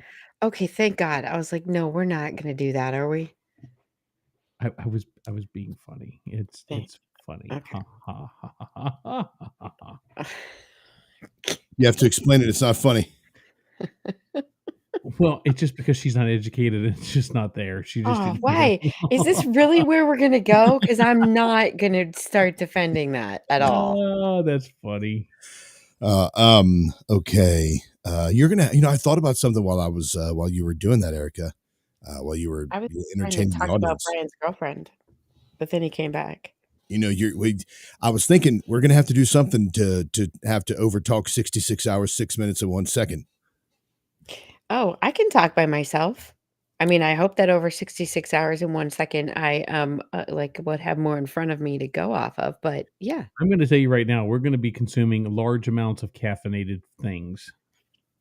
What are the parameters for that? Have we? I mean, okay, can we all be on? Do we all have to be on for 66 hours straight, or one of us has to be on for the whole? You know what I mean? Yeah, I found group. So there's a single and then there's a group. And so what we have to do, what I'd like to get is the three of us together and then do just a recording just for, posterity purposes and for making history, because that's what we're doing. Right. And then all three of us kind of pull the application up and then to get the information that's required, submit the application and then wait for the details and then discuss all the details, how we're going to work it out. Okay. So that'd be a good show for our Patreon. Yeah. A behind the scenes thing. If we had that, which, thanks for talking about it. We need more behind the scenes. He's putting on chapstick on air. We're good. You like that? I could be combing my beard. Karma. Are we still in a break, or should we be back by now? We're actually this is our own time right now. Oh, okay. So it doesn't matter how long the break is. Yeah, all this is going to be played on Saturday. I don't edit because I'm lazy. I'm that lazy. All of this? We're playing all of this on Saturday? Yeah. Every bit of this. This is all being played live on Saturday. Fantastic. I do not go fix stuff. Fantastic. Yeah. If I screw up. Mountain Dew, not just for the. No, I'm just kidding. Hey, so Clay asked a question, by the way. We have to hurry and talk about the story because Clay only has a limited amount of time. What? No, just Clay, saying. you can't go. His wife wants him. His wife says he's got to go. So if you want to talk about that, we should just go ahead and talk about it. All right, let's go ahead and start the second hour.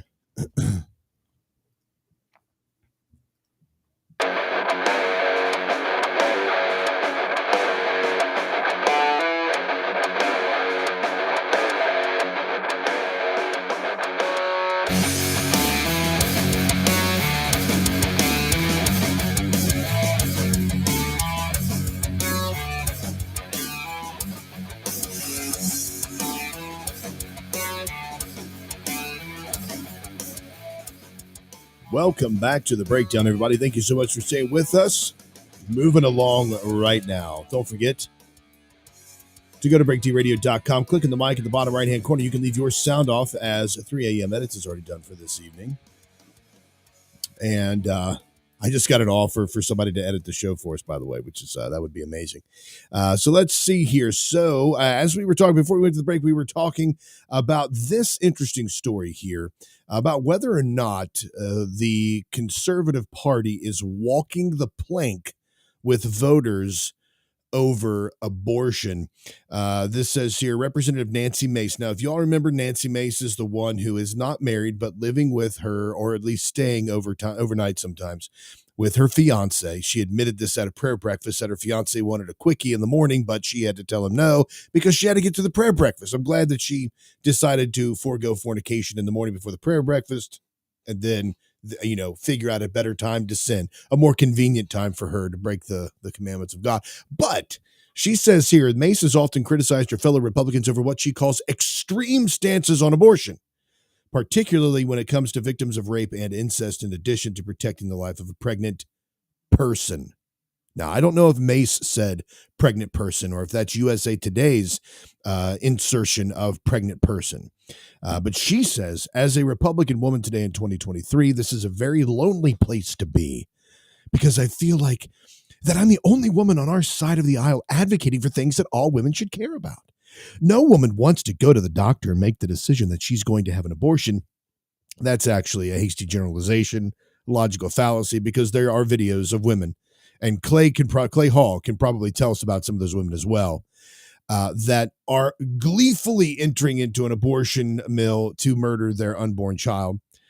She said, nobody wants that. Again, that's also false. If you didn't want it, you wouldn't do it. And what are we doing to ensure that she doesn't have to make that decision? What are we doing about the foster care system? What are we doing about childcare? What are we doing? We're doing none of those things. She said that she's also advocated for her fellow Republicans to embrace expanded access to birth control and gynecological care. Now, there are several things about this discussion here. First off, we've already talked about the pregnant person. I don't know if she said that or not, but we're going to skip over that. She says here that she's advocating for things that all women should care about. Now, call me a little naive, but all women that are pregnant should care about, I don't know, maybe their unborn child. I'm throwing that out there just for sake of discussion. I could be missing something here. I'm not a mother, nor a pregnant person. Oh, hold on just a second. Let me see, Erica. There you go. Go ahead, Erica. My I bad. was like, you muted me, so I can't really say anything. Sorry about that. You give him just one little monicum of power. I don't. And it goes Yeah, right to his head. just the concept is crazy, right? I mean, the fact that we even have to discuss it as somebody saying that something that, but it doesn't make any sense to me. I don't know why we are going to advocate for that type of stupidity. Well, here's my question: where do you say, so if abortion's not the topic, where do you draw the line? So What do you mean?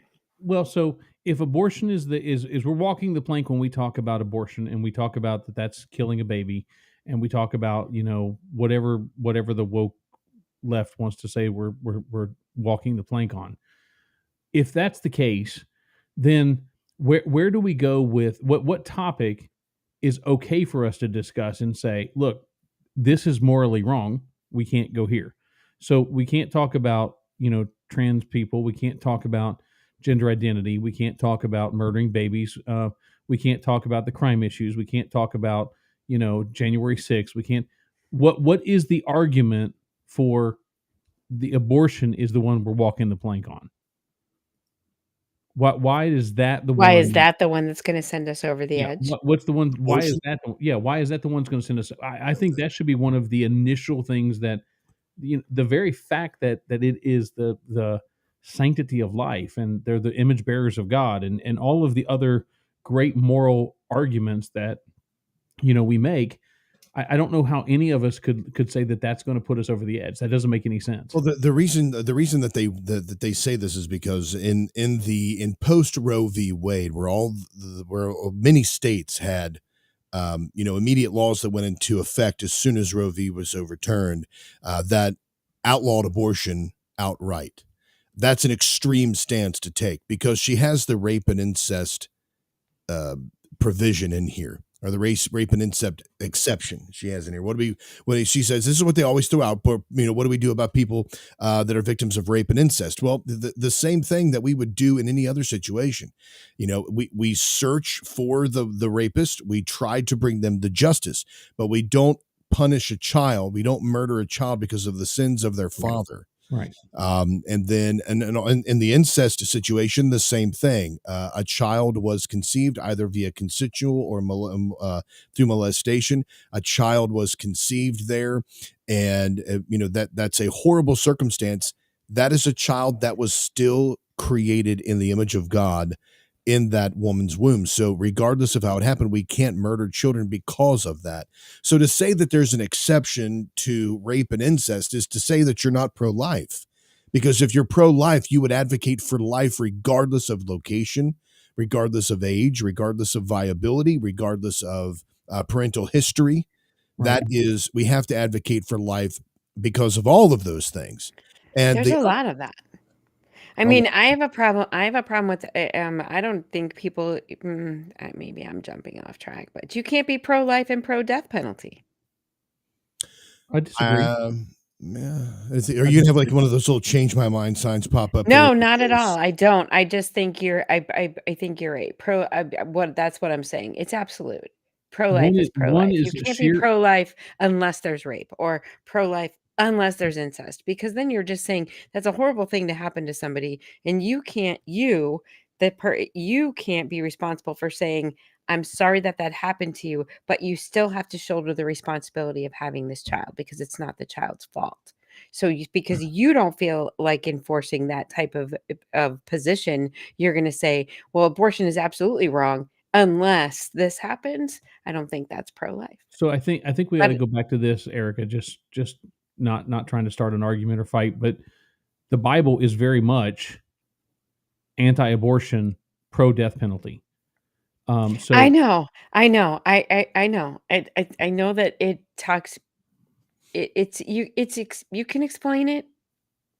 Yes. No, I don't have to. Is that, before we do that, is this a position that you're taking, or is this like is that what you believe, or are you just saying that certain people have launched that accusation against the pro-life movement? Yeah, that's one of their big points is like, well, you conservatives are pro death penalty, but you try to be pro-life. It's the same thing as saying I'm pro-life unless this or unless that. But I think the answer to that is very simple. A child is innocent, right, whereas a convicted person who's on death row is not. Now, whether they're truly innocent or not, that's between them and God.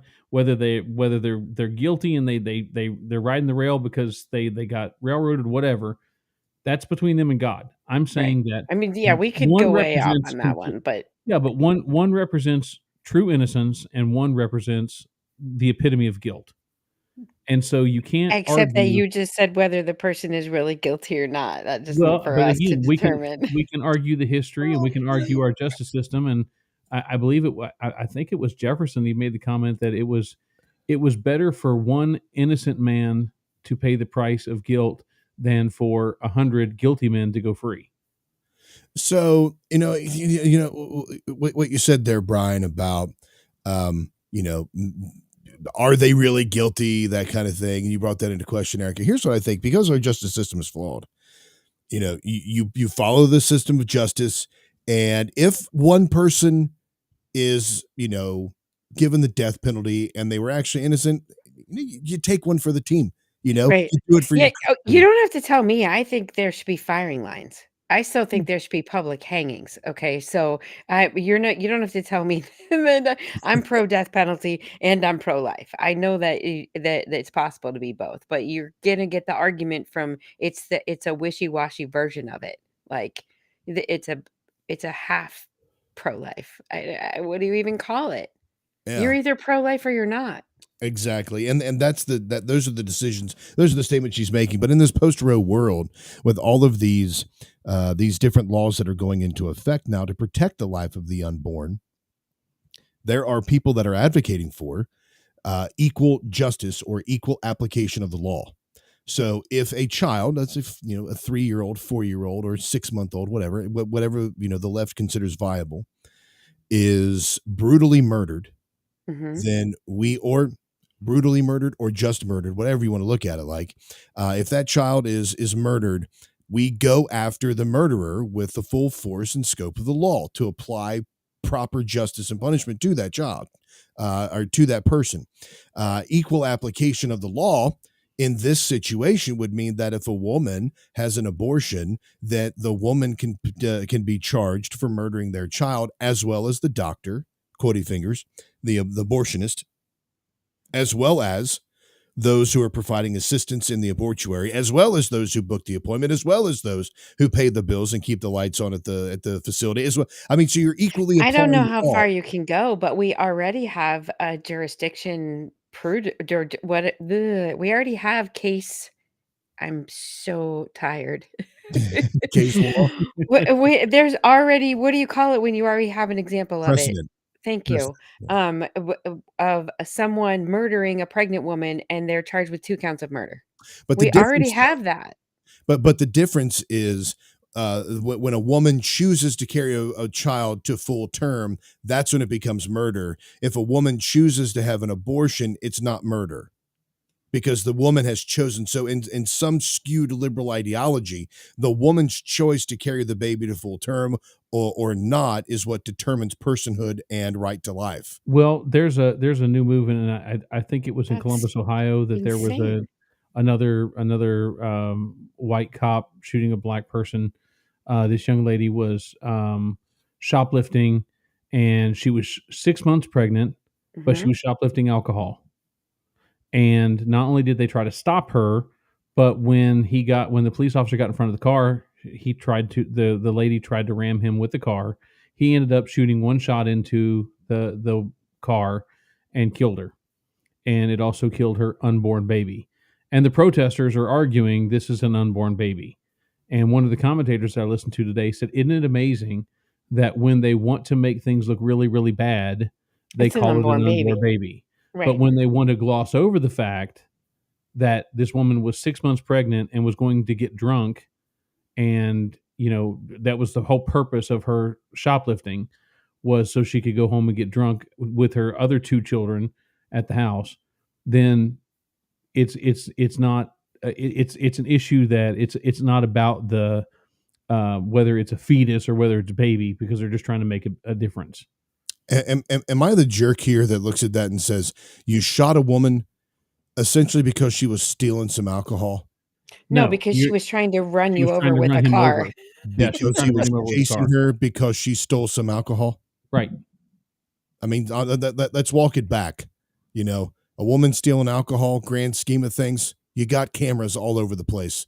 Okay, You hold on, probably hold on, captured hold her life. on. No, don't go The there. only That's not reason that true. we're saying Why that is not go is there? Why because not there go was a there? baby involved, right? Otherwise, why would you not go after a thief who's evading the law? Why wouldn't The you go after them? the same I mean, it's not going after them. It's choosing when to go after them. Like, high speed chases. High speed chases are ridiculous. With the technology that we have, the ability to capture a person by following them with traffic cameras or whatever it is else that they do, or license plates numbers, etc., to track them down. Instead, you want to commence in a high speed chase that puts all kinds of lives at danger. No, I think okay, so I think you're saying the use of him firing his weapon at her was overkill based on he could have found another way to get out of the way of Yeah, well, her no, trying to not ram him with the necessarily. car. I would like to see the full story. The Right. choice to chase after a woman who stole some alcohol, I don't think he was which turned it. chasing her though, was he? Okay, Was there No, a I don't chase? know the story. I'm just going based on He what got Brian in front of her car while she was trying to leave, She was and trying to leave, right. Stupid. she tried to kill him. She tried to ram him with the car. He stepped in front of her car. He's an Mhm. idiot. Right. Hey, that's what I'm going to do. I'm going to stand in front of somebody's car, and when they hit me, I'm going to shoot them, and I'm absolved because that woman was stealing beer. I mean, that honestly, that's stupid.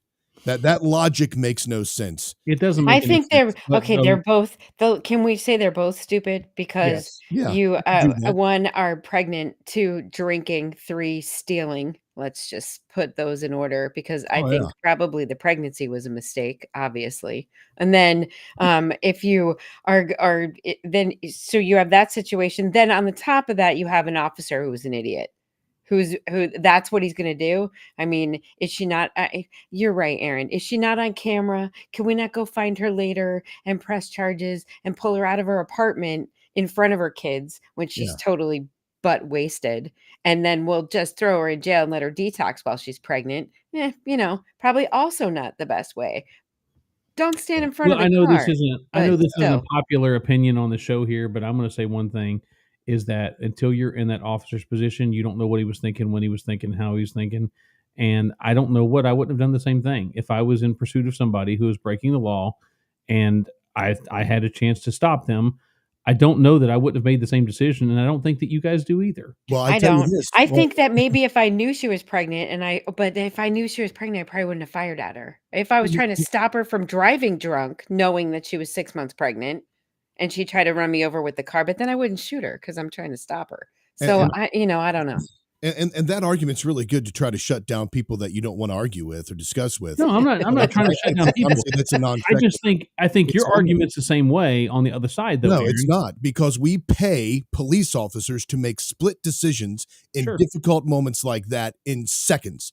And so every decision they make is wrong. That decision to not shoot a pregnant woman, put your badge on your sergeant's desk or captain or whatever, turn in your gun and go be a landscaper. If you are not able, and we're paying you to do so, if you're not able to process that quickly those decisions, like, hey, maybe I shouldn't jump in front of a moving car, or like the situation that we had up in Cincinnati where a UC police officer shot a guy in the side of the face because the cop reached into the guy's car to turn the car off.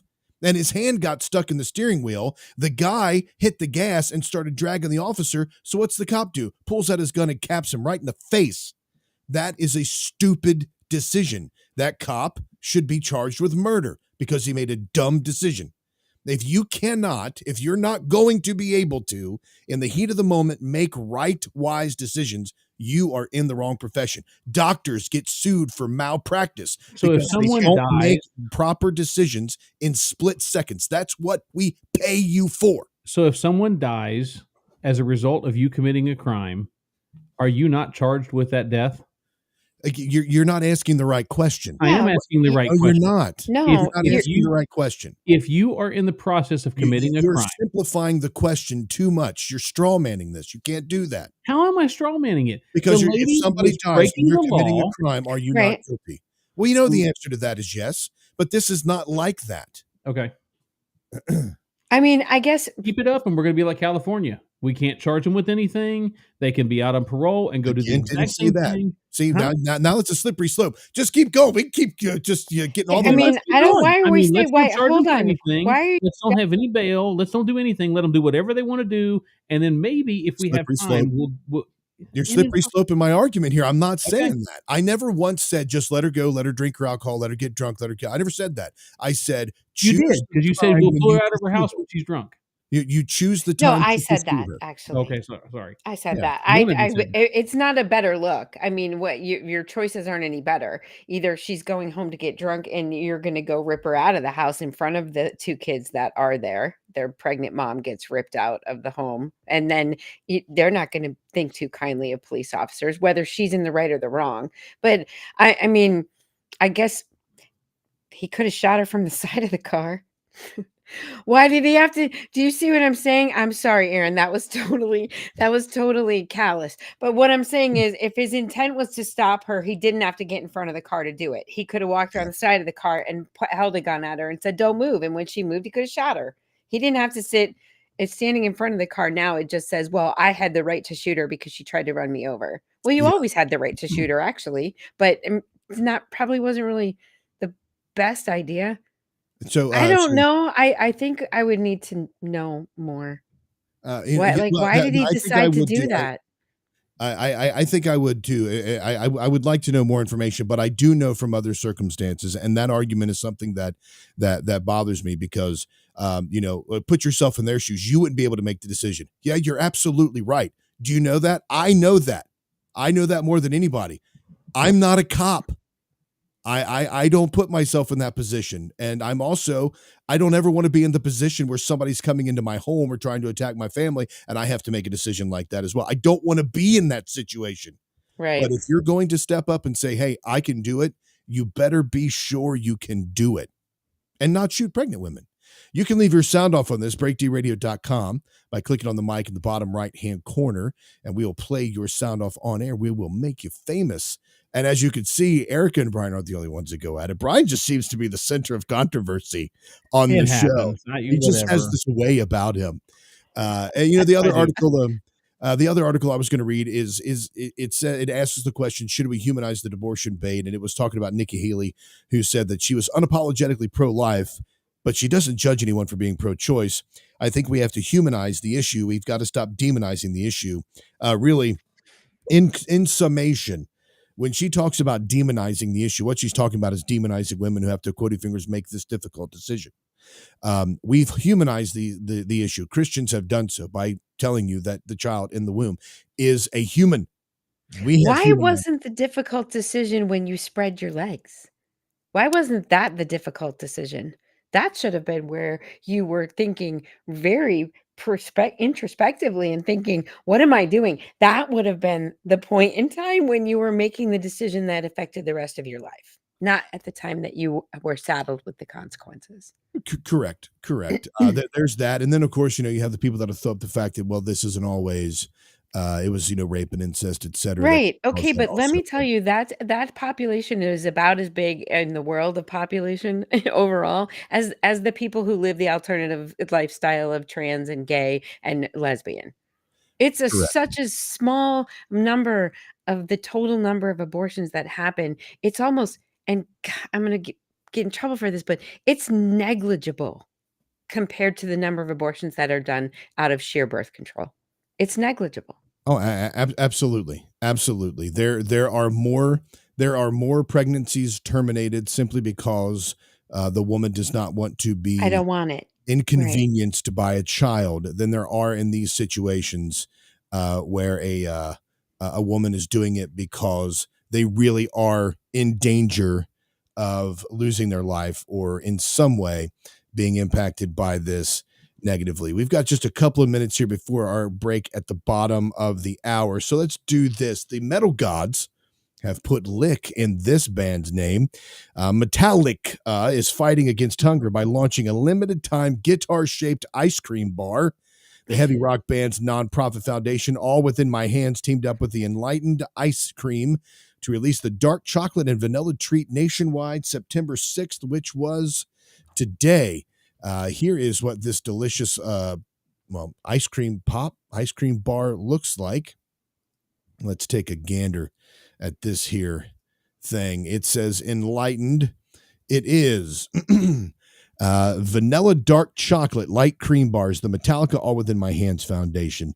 A creamy vanilla ice cream bar covered in rich dark chocolate and a dose of rock and roll. We partnered with Metallica's foundation to give back with the first ever guitar-shaped ice cream bar. A portion of each purchase will be used to fund banks in the fight against hunger. So they say here that it truly takes a village to create a real change. We're grateful that CEO Michael Shortez and the team at Enlightened are getting behind our efforts to drive more awareness contribution to our mission, says Peter Del Grosso, executive director of All Within My Hands. As a matter of fact, Ozzy Osbourne is also following suit with this. He's making chocolate bats, and when you bite their heads off, cherry juice flows. We'll be back right after this on the breakdown.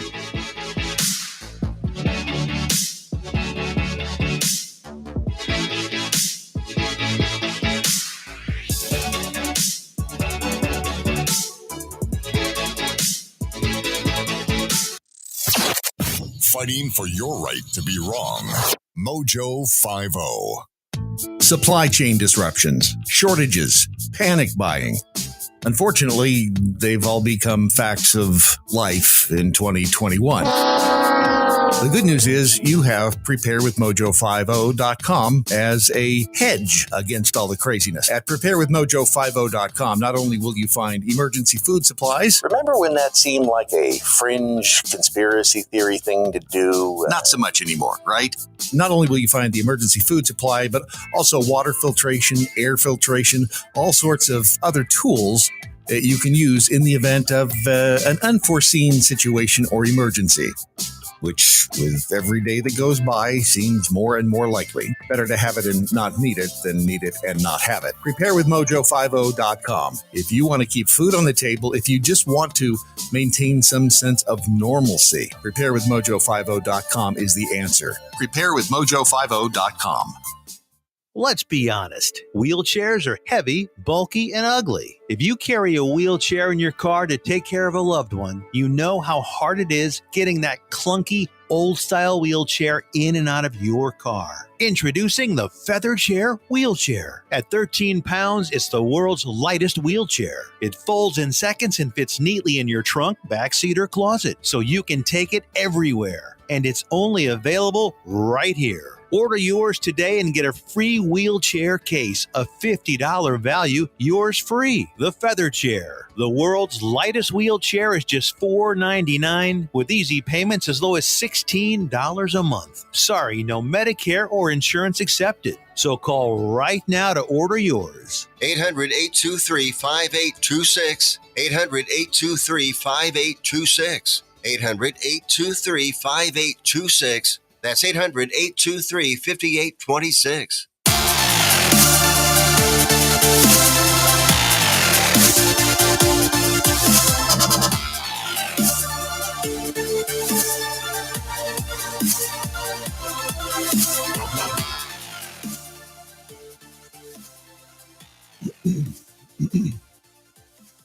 Welcome back to the Breakdown, everybody. Thanks so much for staying with us.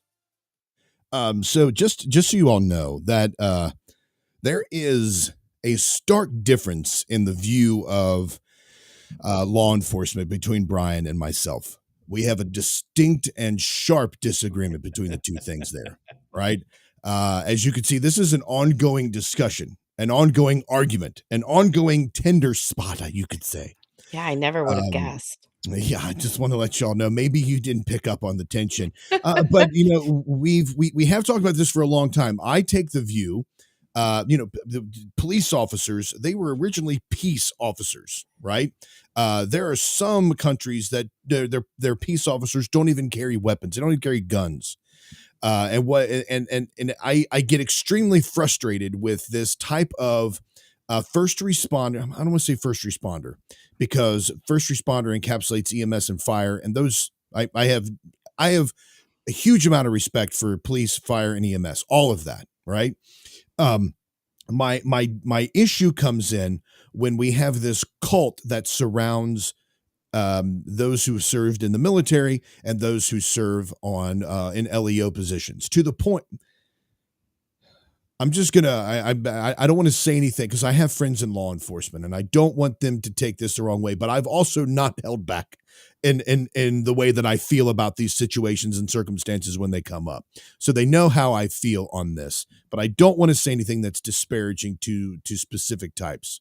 So here's what I want to do. Bryan, during the video or during the break, sent me the video, and in this video, it was the sent me the video here. And in this video, this was the clip we were just talking about. Now, what we have in the video, and I'll try to describe it as best I can, I will tell you, it does have graphic content. So just a heads up on that. So evidently what we have is a police officer who is standing next to a parked vehicle, and he's telling the woman inside the vehicle to get out. And then the first video we have here is the officer that fired the shot. This is his body cam. And here's what he does. Here's the, make sure here we're good to go. Here's the video. There's the warning, graphic content, just a heads up. Out of the car. Out of the car. Out of the car. Out of the car. 67 back in service, 1828. Get out of the car. Then get out. No, then get out. Get out of the car. Get out of the car. Get out of the car. Get out of the car. Your shots fired. Shots fired. Stop.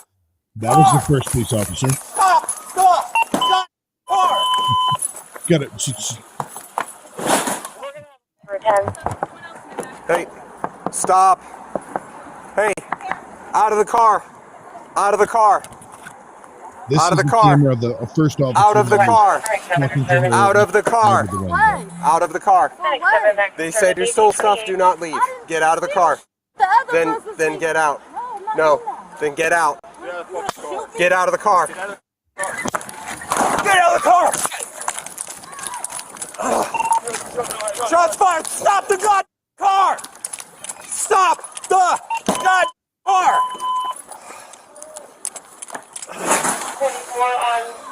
There you go. Well, he's going to be at. There it is. There you go. Somber time. There's a lot of silence here. So just want to watch the chat here. After the facts, why didn't they shoot the tires? Why did they shoot it all? Oh. Why did they? I mean, you saw the video. The guy was standing. Was his life in danger?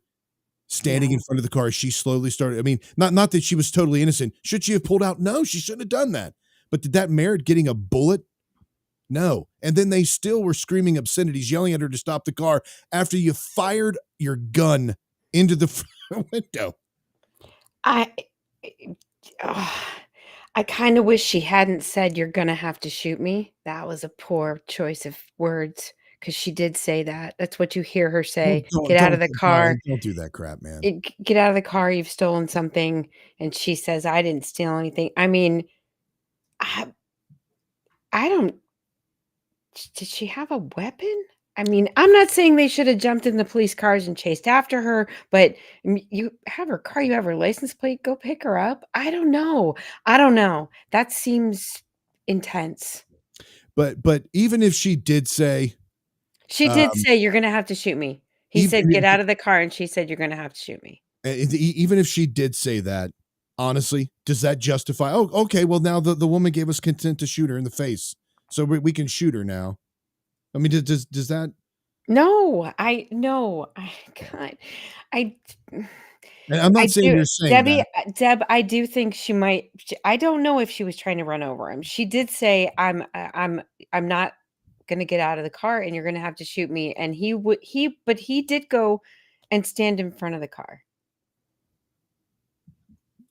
I don't know. Anyway, that's the video. I don't want to beat a dead horse. I don't know if we lost Bryan because he's mad.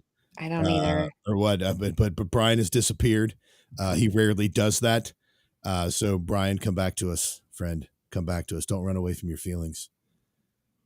His camera just died. I don't know if you can hear me, but my camera just died. Yay, we can hear you. We can Okay, hear you. good. Okay. Like, I think I was like, oh God, no, it's very, yeah, you're right. I don't want to beat a dead horse. It's very hard to tell, but like Aaron, I'm kind of on the other side of, you're breaking the law. Is it, how come in the eyes of God, sin is sin, right? But it doesn't matter if it's a lie or if it's right. So in the eye, I mean, you're breaking the law. You're breaking the law. You are breaking the law, but there's also equal application of the law. Just like we were talking about with equal justice, equal application when it comes to abortion. You steal alcohol so you can get shot by the cops. That's somehow justified? No. No. She didn't get shot because she stole alcohol. They don't know what she stole. First of all, it could have been whatever. Who knows? But second of all, you're getting shot for the aggravated assault for not doing what you were told. The cops are no. It's not aggravated assault. That's what Bryan said. I mean, it ended up being that, but you basically the rules are the cops say stop, hands up, get out of the car. That's what you do. You stop, you put your hands up, and you get out of the car. And when you don't, bad things happen. You could just get killed because that's awesome because this is the same thing as this is the same thing as trust the science, wear the mask, shut up, and get jabbed. It's all the same thing. No, you don't necessarily get shot. That's not, I did say that wasn't the correct, they both are at fault here. Okay. But you can't just say that if we determine that the crime committed is not going to put anyone in danger, then we just let him go and we'll get him when we get him, or we'll go get him in an hour. You're not saying we're just going to let him go. You're saying and I God, I see both sides, you guys, but I'm And to answer Deb's question, I don't she's think a that a taser, criminal though. but So exactly, but a taser would not go through a taser would not go through the window. Number one, so that was not an option. The Number window was two, halfway down. well, if the first officer had got her, that's one thing. But the other thing is, Aaron, and I understand your point where it's not a justifiable force for the crime. I understand. I get it. I'm not arguing that every time you disobey a police officer you should be shot, or that your death is justifiable. My comment is very simple. You break the law and then you disobey the police officers in the pursuit or trying to escape from the breaking of the law. You can't blame the police officer for the action they take. Yes, you can. I disagree. So you're saying that cops can use whatever force they want if you're breaking the law? right, that's like saying you Not can't if sue you're a breaking the doctor law, for but if medical you're malpractice. Rolling through a stop sign, you should be shot just the same No, as if you were attacking that is or apples and raping oranges. someone. That you talk about oversimplifying. I'm Rolling not through a stop oversimplifying. sign. You just said if you're breaking the law, you can't get mad when That's the not cop what I takes said. action. You're missing a point. My point is breaking the law, knowing that you're guilty, knowing that you're sitting there, and the cop caught you, and he's telling you, "Get out of the car." We I don't don't wanna get out know of the that, car. by the way, but go ahead. She did say that. Well, Actually, she no, denied it, yeah, but I'm saying obviously the store called, all right? Somebody reported her Yeah, they stealing. reported her as and she said, "You're going to have to shoot me." She knew what she was doing.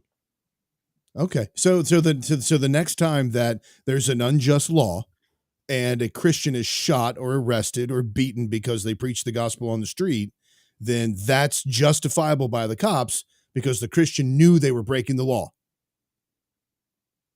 Again, apples and oranges, but okay. It's absolutely not, because you never said. So you said never rolling through a said the stop sign, type you of should get crime. shot. That's not what I You said. never If said the type of crime, Brian. You Okay, time just out. said crime. All right, so let's take your example a little bit deeper, because you're gonna make me oversimplify this again. Rolling through a stop sign and I get pulled over by the police. They caught me. I rolled through a stop sign and they pull up behind me. Mhm. As soon as the police officer gets out of the car, I gun it and take off down the road. Okay. If I've got 17 other officers down the road waiting on me because you can't outrun the radio, and one of them uses stop sticks and I go off the road and kill myself on a tree, whose fault is that? The police officer for stopping me? No.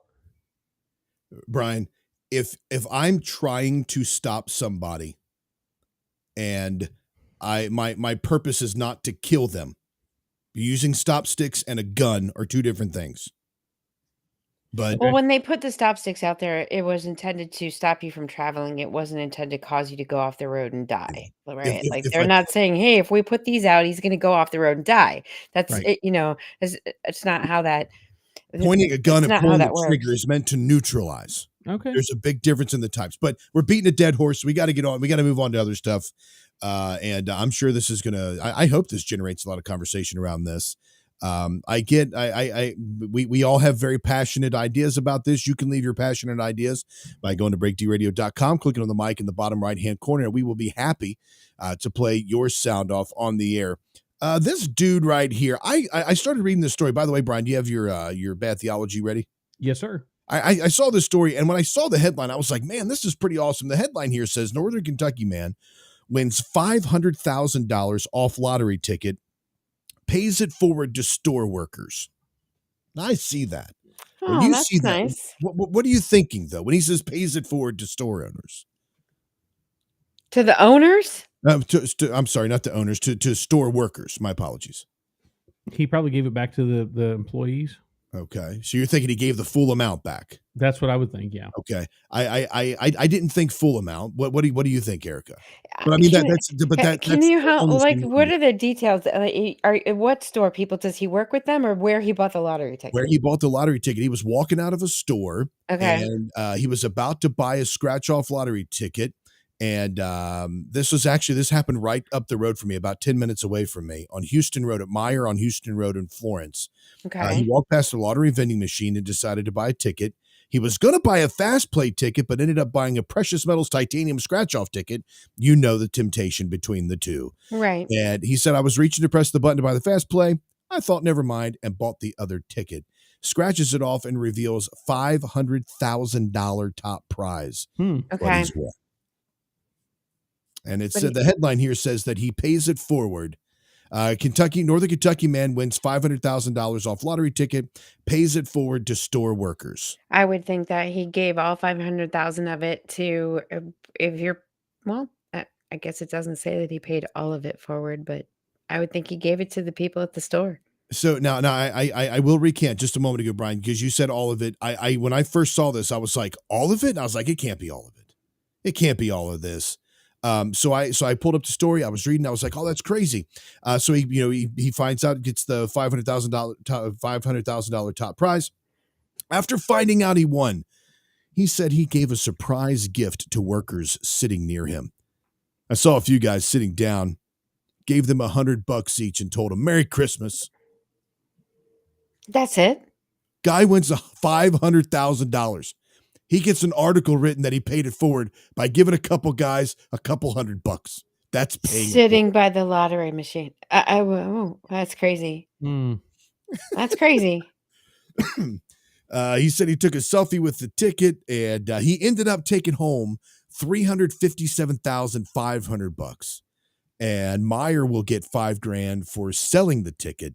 Right. But those dudes that were sitting there who saw a guy win $500,000, they're the real winners. They got they got a hundo. Wow. Yeah. They got That's fantastic. I think the store gets more than that for selling the lottery ticket. Yeah, they get $5,000 for selling it. So, I mean, they were already getting money. That guy's, he's like, you can fill up your gas tank. I'm going to take my $350,000. I'll be seeing you. See you later. What, you can fill your gas tank up for $100? Wow. I mean, I don't think that's really. I can. For like $39. Come on, man. Yeah, dude. Oh, you're driving. You're not driving a big old truck like I'm doing. Oh no. Sorry, that's just my little Honda. We don't have anything to prove. Oh shit! Wow. Okay. So here's this other one that I saw, and this is I get two videos on this one. This is a young man is at an Adele concert. He's really enjoying himself. Like, whoa. That's problem number one. He's at an Adele concert. Keep going. He calls himself a man? Okay. Yeah. Well, I just wait till you see the video. Okay. Just hold on just a second yeah. here. This is his reaction here while he's at the Adele concert whilst she is performing. Let me see if I can. Sorry, hold on.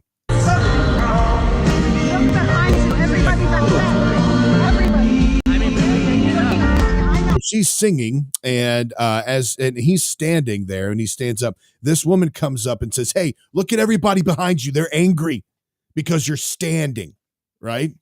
And so it continues here. I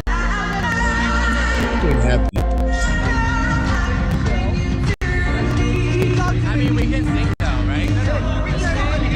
But however, that being said, stand up. I'm talking. So, you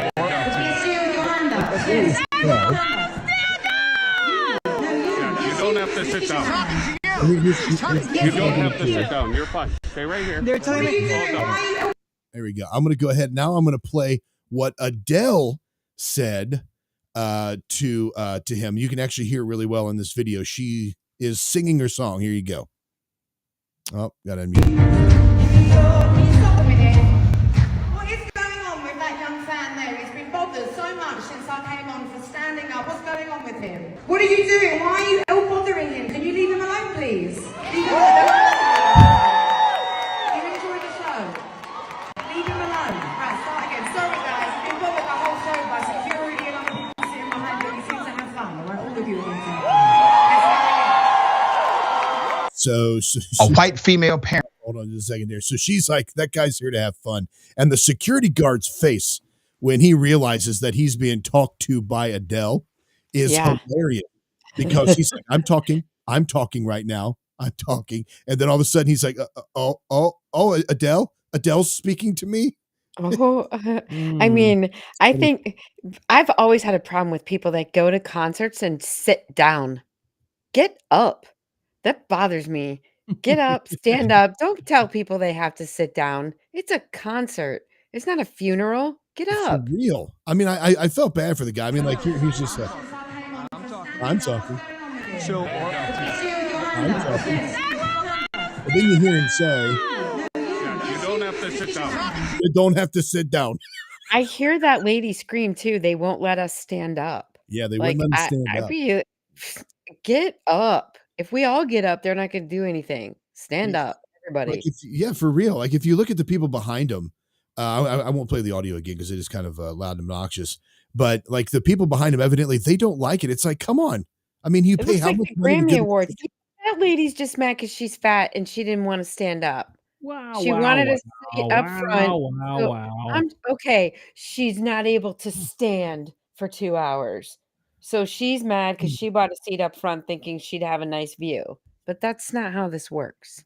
Right. Yeah. I mean, I'm with you on that. Now, juxtapose that, which I thought was cool, was you have Adele who stops the concert and says, "Stop harassing that man. Stop harassing him. He's Yeah. gonna have a good time. Let him go." And then I'm reminded of what Miranda Lambert did a few weeks ago when she stopped singing and actually got onto the fans for taking selfies while she was singing. Like everybody should be paying attention to me. You shouldn't be paying while you're taking selfies. I am on stage singing some Right. country music.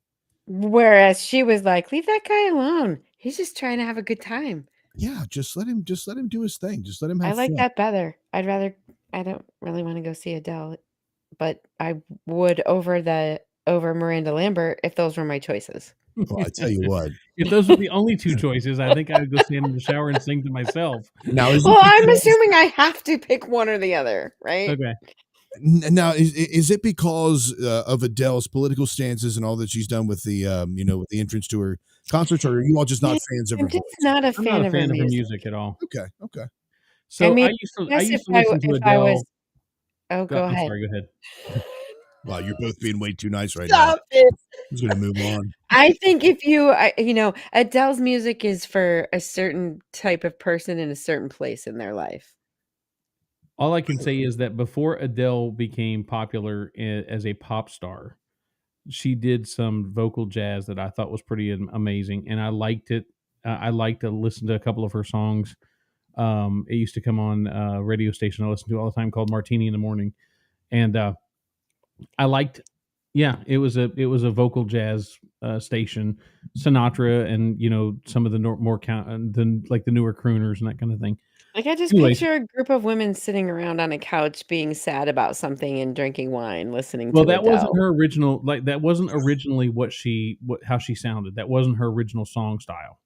But that's what it's become now that she's a pop artist. So Right. I don't really care for her. I don't care for her music. Miranda Lambert, I can take or leave. It's not that big of a deal. I just, I mean, I will say at least that Adele does write music and she can play an Yes. instrument, right? Yes. So she's not just a voice out there. Right. Just, Right. I get that. But no, maybe if I had like some really sad thing happen, I would play Adele and it would make me feel better. Totally think she's one of the best female vocalists ever. I mean, she's no Amy Winehouse, but she can friggin' Oh, rap. see, now if you want to talk about female vocalists, I agree with that. I think Amy Winehouse is phenomenal. Talk Yeah. about Gone Too Soon. Massive talent. Called Massive talent. I called that. You can ask my wife. For years, I was like, that chick better watch it. They're gonna find her dead. And I Oh, was yeah. a fan of her music post or pre-death. Like I Yeah. was jamming. I mean, I really did. I mean, I don't know. I I mean, did too. I liked her a lot. I was more upset. I was pretty upset when but gosh, you yeah, I did was see so it bummed. coming. She was tragic. Oh yeah. I mean, I told my wife, I was like, for years, I was like, she better watch it. She's hitting that. She's approaching that 27. She better watch it. She And was tragic. unfortunately, it was tragic. There's a picture out there online of her dad standing next to the wax statue at Madame Tussauds Mhm. of her, and it is like, I mean, it's dead on. I mean, Yeah. it looks amazing. Just a craftsmanship of it. But anyway, yeah. So, yeah, I'm a big time fan of Adele too. I would add Allison doesn't agree with you. Lauren Daigle in there as well. Well, she doesn't agree with me on what She says she liked Amy, but she can't hold a candle to Adele. Yep. See, we're just gonna have to do. We just have to agree to disagree on that one. Yeah. Yeah. Because we've had this discussion before. I mean, like, because Yeah. I love Celine Dion too. I think she's amazing. Mariah Carey in her heyday. Allison is a huge Whitney fan. She's a child of the '80s, so she loves Whitney. And It's about the voice. You guys you are. It's about the voice. Yeah. I mean, Like, yeah. there's very few that can hold a candle to those three. Like I consider like the trinity of female vocalists: Celine Dion, Mariah Carey, Whitney Houston. Right. I mean, very few. But And the thing is they could do that vocal magic live. It wasn't a matter of any kind of, engineering feats or anything like that. That was their voice. They could do that. A lot of these new guys or new girls can't do that. yeah, that is the truth. Actually, here, let me show this here real quick. I'm going to do this. It's just incredible. And oddly, I mean, you got to think about how eerie this would be as well, as a father, because Amy Winehouse was a Big Daddy's girl. She had a tattoo on her with that too. Check that out. That is a wax statue. Wow. Oh wow. Yeah. I mean, down to the tattoo. There it is right there. The Daddy's girl right there on her arm. Yeah. But yeah, just like just amazing. But how eerie is that to stand there, next to that? Just I incredible. think that's horrible. I don't know if I would do that if I were him. I feel very eerie about it, but Yeah. it's okay. I Yeah, mean, it is. I mean, I don't. Yeah, it's it's definitely. very eerie. I don't know if I would do that. But there are multiple pictures of her out there with her dad and all that. So they were very close. But They anyway, probably had him come for it. Whatever. I'm sure that It's they probably did. not as morbid as I'm thinking. It was probably kind of like, hey, this is. I mean, because it's art. We're gonna you have look this at it- statue. Why don't you come when we unveil it? I could see that. Yeah, absolutely. So okay, let's do this here, Brian. If you are ready, sir, let's rock. Let's rock today. You're teaching some bad theology. Your bad theology's annoying me. Oh, you're teaching some bad theology. Repentance is the only cure that you need. That's right, ladies and gentlemen. This is a segment of the show where we talk about bad theology. Brian's got some videos queued up here for us. Brian, what do we have here in waiting? So for all of you Lion King fans, you're gonna love this one. It's the Lord's Day. I got my Bible. I'm ready to hear the word. Yeah, ironic.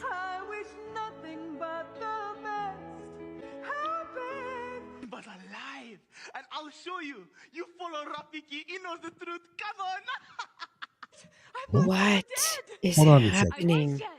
But I have risen, and I will live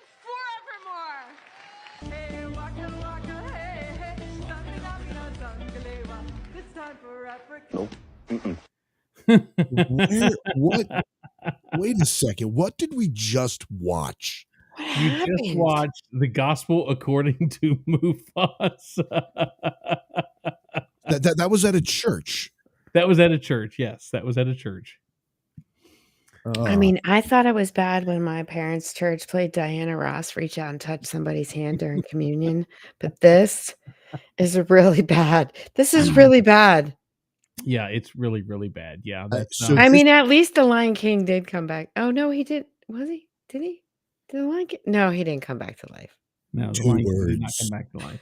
2 words. Regulative principle. That's all we need to do. And then all of this goes away. Listen, Brian's fine, or Aaron's fine if the cops want to take out Mufasa.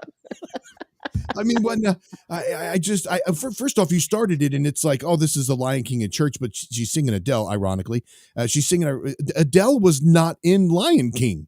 No. Exactly. Oh man, I think we have time for one more here, Brian. Let's go ahead and fire this one up too. How long is it? It's really bad. I didn't send another one yet. Hang on one second. Okay, well, we're out of time on the bad theology there. We're out of time on the show, the main show, and I'm sure that tonight, since we're doing a pre-record, we probably aren't going to be doing much. If I ever walk into a church like that, that's my last attempt, you guys. I'm done. That's it. Oh please!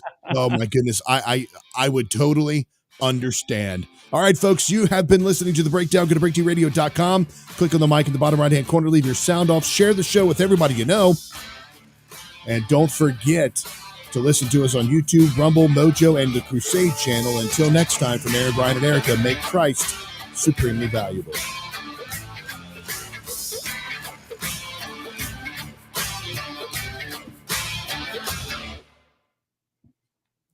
I tell you what, Bryan, I don't think you and I've gotten to something like that for a long time, man. Yeah, well, you know. I Oh, almost just felt bad like guy. Let him do whatever you want. like It doesn't I've matter. it was We'll hard get for him later. me. I had to go back and forth between should I stop this? Good night, Deb. Thanks for hanging out. For everybody who was watching with us, I know it's getting late, so y'all got to head out. But You yeah, rock, it was. Deb. Thank you. Thank you so much, Deb. She's Deb's still, awesome. I'm sure there are other people that say the whole thing. Yeah, Allison has been watching as well. She and 3 a.m. minutes were watching. I did not answer Deb's question. We're going to have to answer that. What was I missed it? What was the question? Let me see here if I can find it real quick. He doesn't remember now. It was way back in the beginning. I do remember the question. Here it is right here. Haha, Erica. You know, here's the question. So you and Bryan have gone at it. Bryan and I have gone at it. When are you and I going to go at it? No. No. I won't fight you. You won't. I don't know. I might get to the point where like because last weekend I was just like, oh hell no. I was like, no, but I don't. Aaron, I think you would have to intentionally push me to that point. Oh man, is that a challenge? Challenge accepted. No, it's not. I'm not a nice person. Like that's not good. It's not good. So here's your question. Do you consider yourself a good person? I'm going to say only when they're not antagonizing me. Only when people do not make me angry. Yeah, that's Deb's question right there. What if you meet someone who thinks everything is indoctrination, politics, and including religion, and they say the Bible was written by man? Kind of like Well, it was.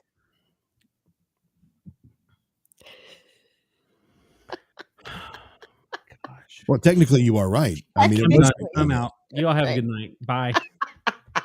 I know. I obviously know. I know it wasn't written by them. I wonder if he actually left. I don't know if he did or not. No, but you're actually right. It was written by men. The Bible was inspired by God through man, written with their personalities and their particular cultural areas at the time. That's why there's not one voice where everybody sounds the same. You read the Book of Mormon. If you've ever read the Book of Mormon, there are several things in there. Even when I was reading it with an open mind, I started reading it and I was like, no. One of the things is, and I checked this because you listen to it and then you read it and you could just, there's a lot of at times when the author Joseph Smith is saying things and he'll say, and it came to pass, and it came to pass. Yeah. And it came to pass. Now that is in the very beginning of the Book of Mormon.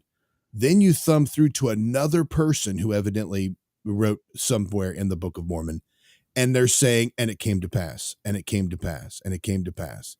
And it's like, well, that grammatical statement there, that is actually very telling. That's how we know who wrote certain books, because of the way that they speak and the types of words they use and the phrases, etc.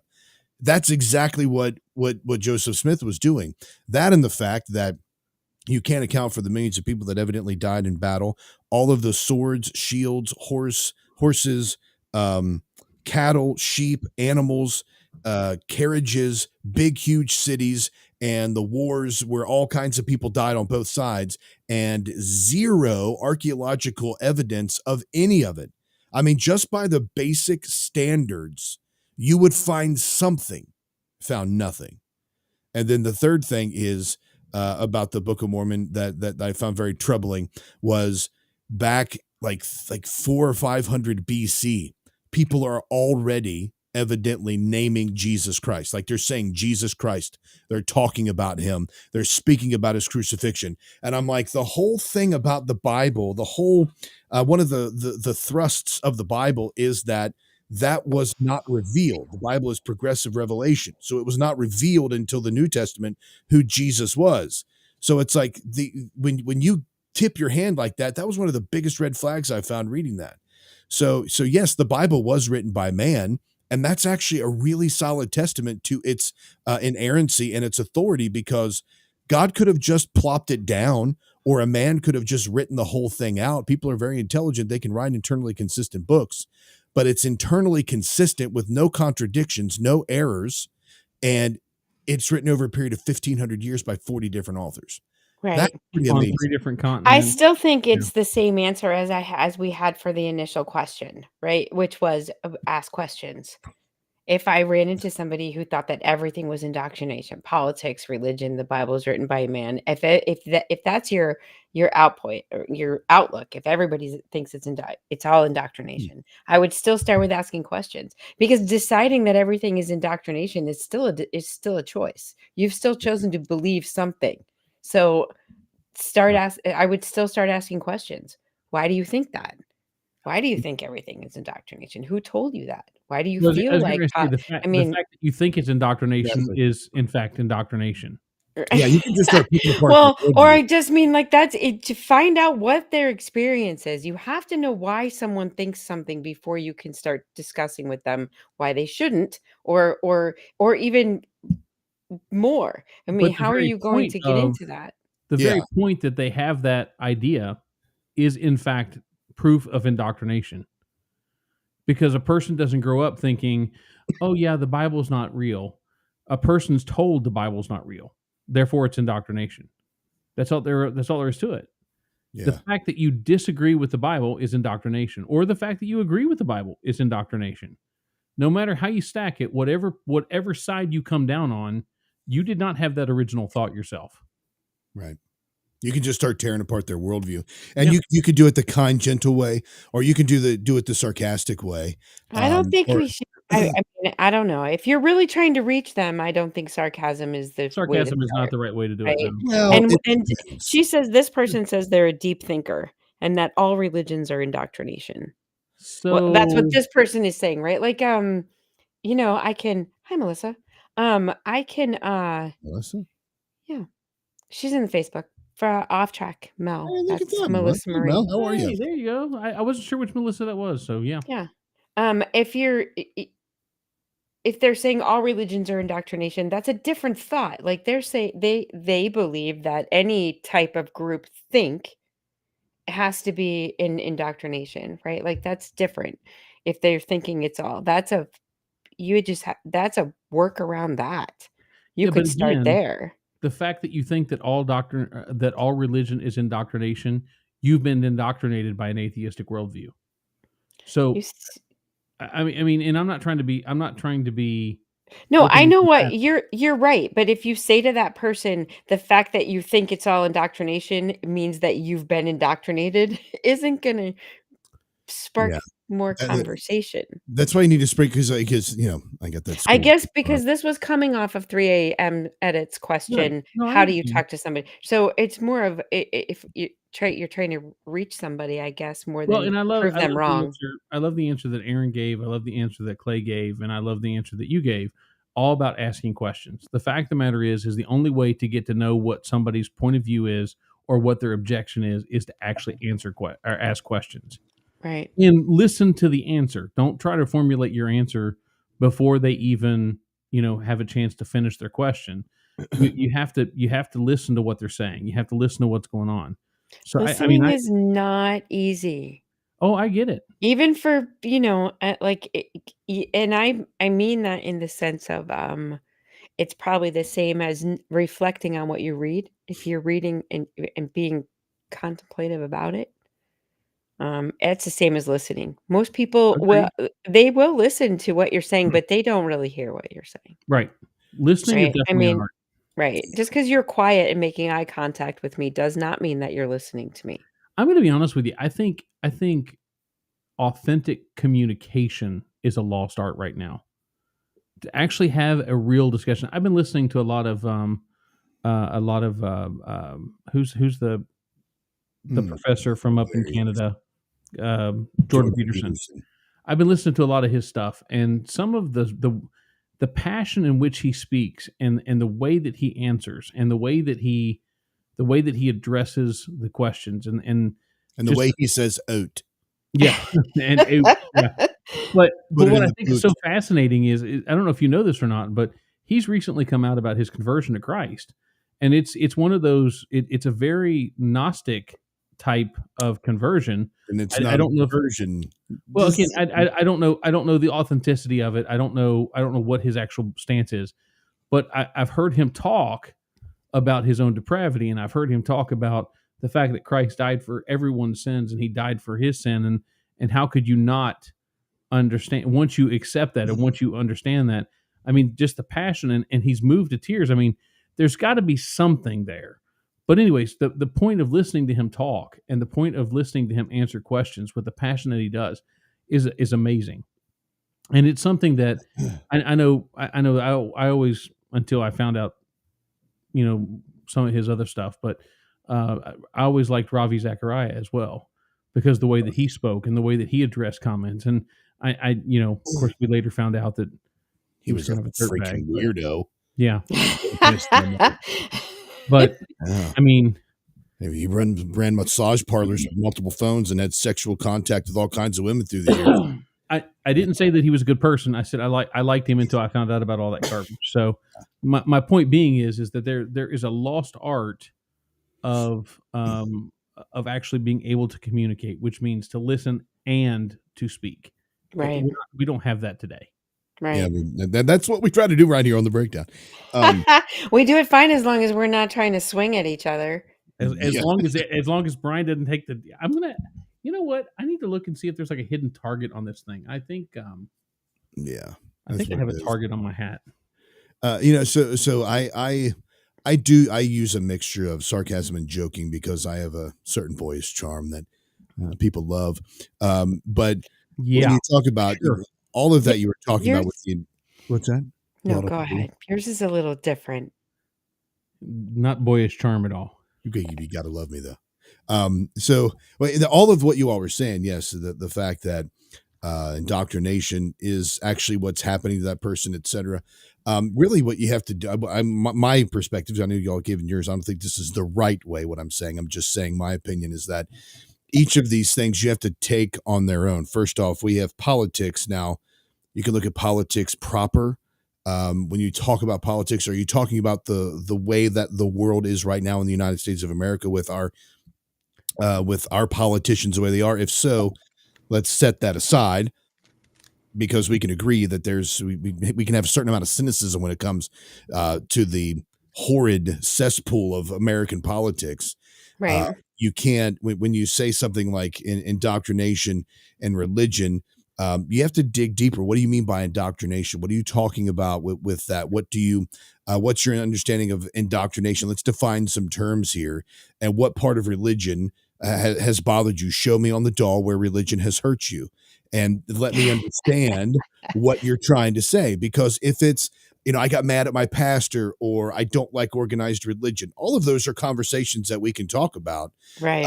But the crux of this is to figure out the issue that the person is having, and to find out what the kernel of their belief regarding each of these things is. And then you can take them, as a kind of as individual topics as you have these conversations, because you're not going to handle, unless the Holy Spirit intervenes in a miraculous way and then automatically changes that person's heart, regenerates them, and makes them alive in Christ. This is going to be an ongoing conversation that this person has. And just like that would be a longer one. I mean, they're pretty predisposed to everything being a problem. Exactly. So, I mean, get to the heart. Like when you're having these conversations, get to the heart of the issue. Yeah, did your grandmother make you go to church and put you through some horrible, find out what happened? But sometimes it takes a while to get to that point. Yeah, get to the heart of the issue. I mean, and I'll pray about this too as well, Deb. And please, if you have conversations with this person, feel free to message me the questions that you're getting. If you need help with them, and I'll pray about them, and then try to figure out a way to work with them as well. Because if they are important to you, like you're saying in the chat there, Deb, if they are, then that means that that if you love them and they love you, there's already that mutual respect and rapport where you're willing to sit down and have a conversation and listen. All is not lost, Deb. Yeah, it's not. And I know you through the stream and Facebook and all of that. I don't, and so I'm not saying this because I know you or this is how you act. Just stay calm in these situations. That's the biggest thing. If He's they have a saying it because question, he knows how I act. yeah, all women on Mojo, I compare to Erica. I'm like, everybody over there's like Erica. Everybody's crazy. You're all nuts. So, but yeah, so like, there's a certain amount of truth in that, though. I know. Hey, by the way, we're all broken. So if you're getting ready to tell me that you're not, then no, I don't believe you. Me? Yes. I also want to address Rusty's comment there too, because just as he said there about what puts him off about Christianity is that how the different denominations play and outright despise each other. The thing that you got to remember, Rusty, is that in every situation, whether it's politics, religion, even the weather, everybody's going to have, huh?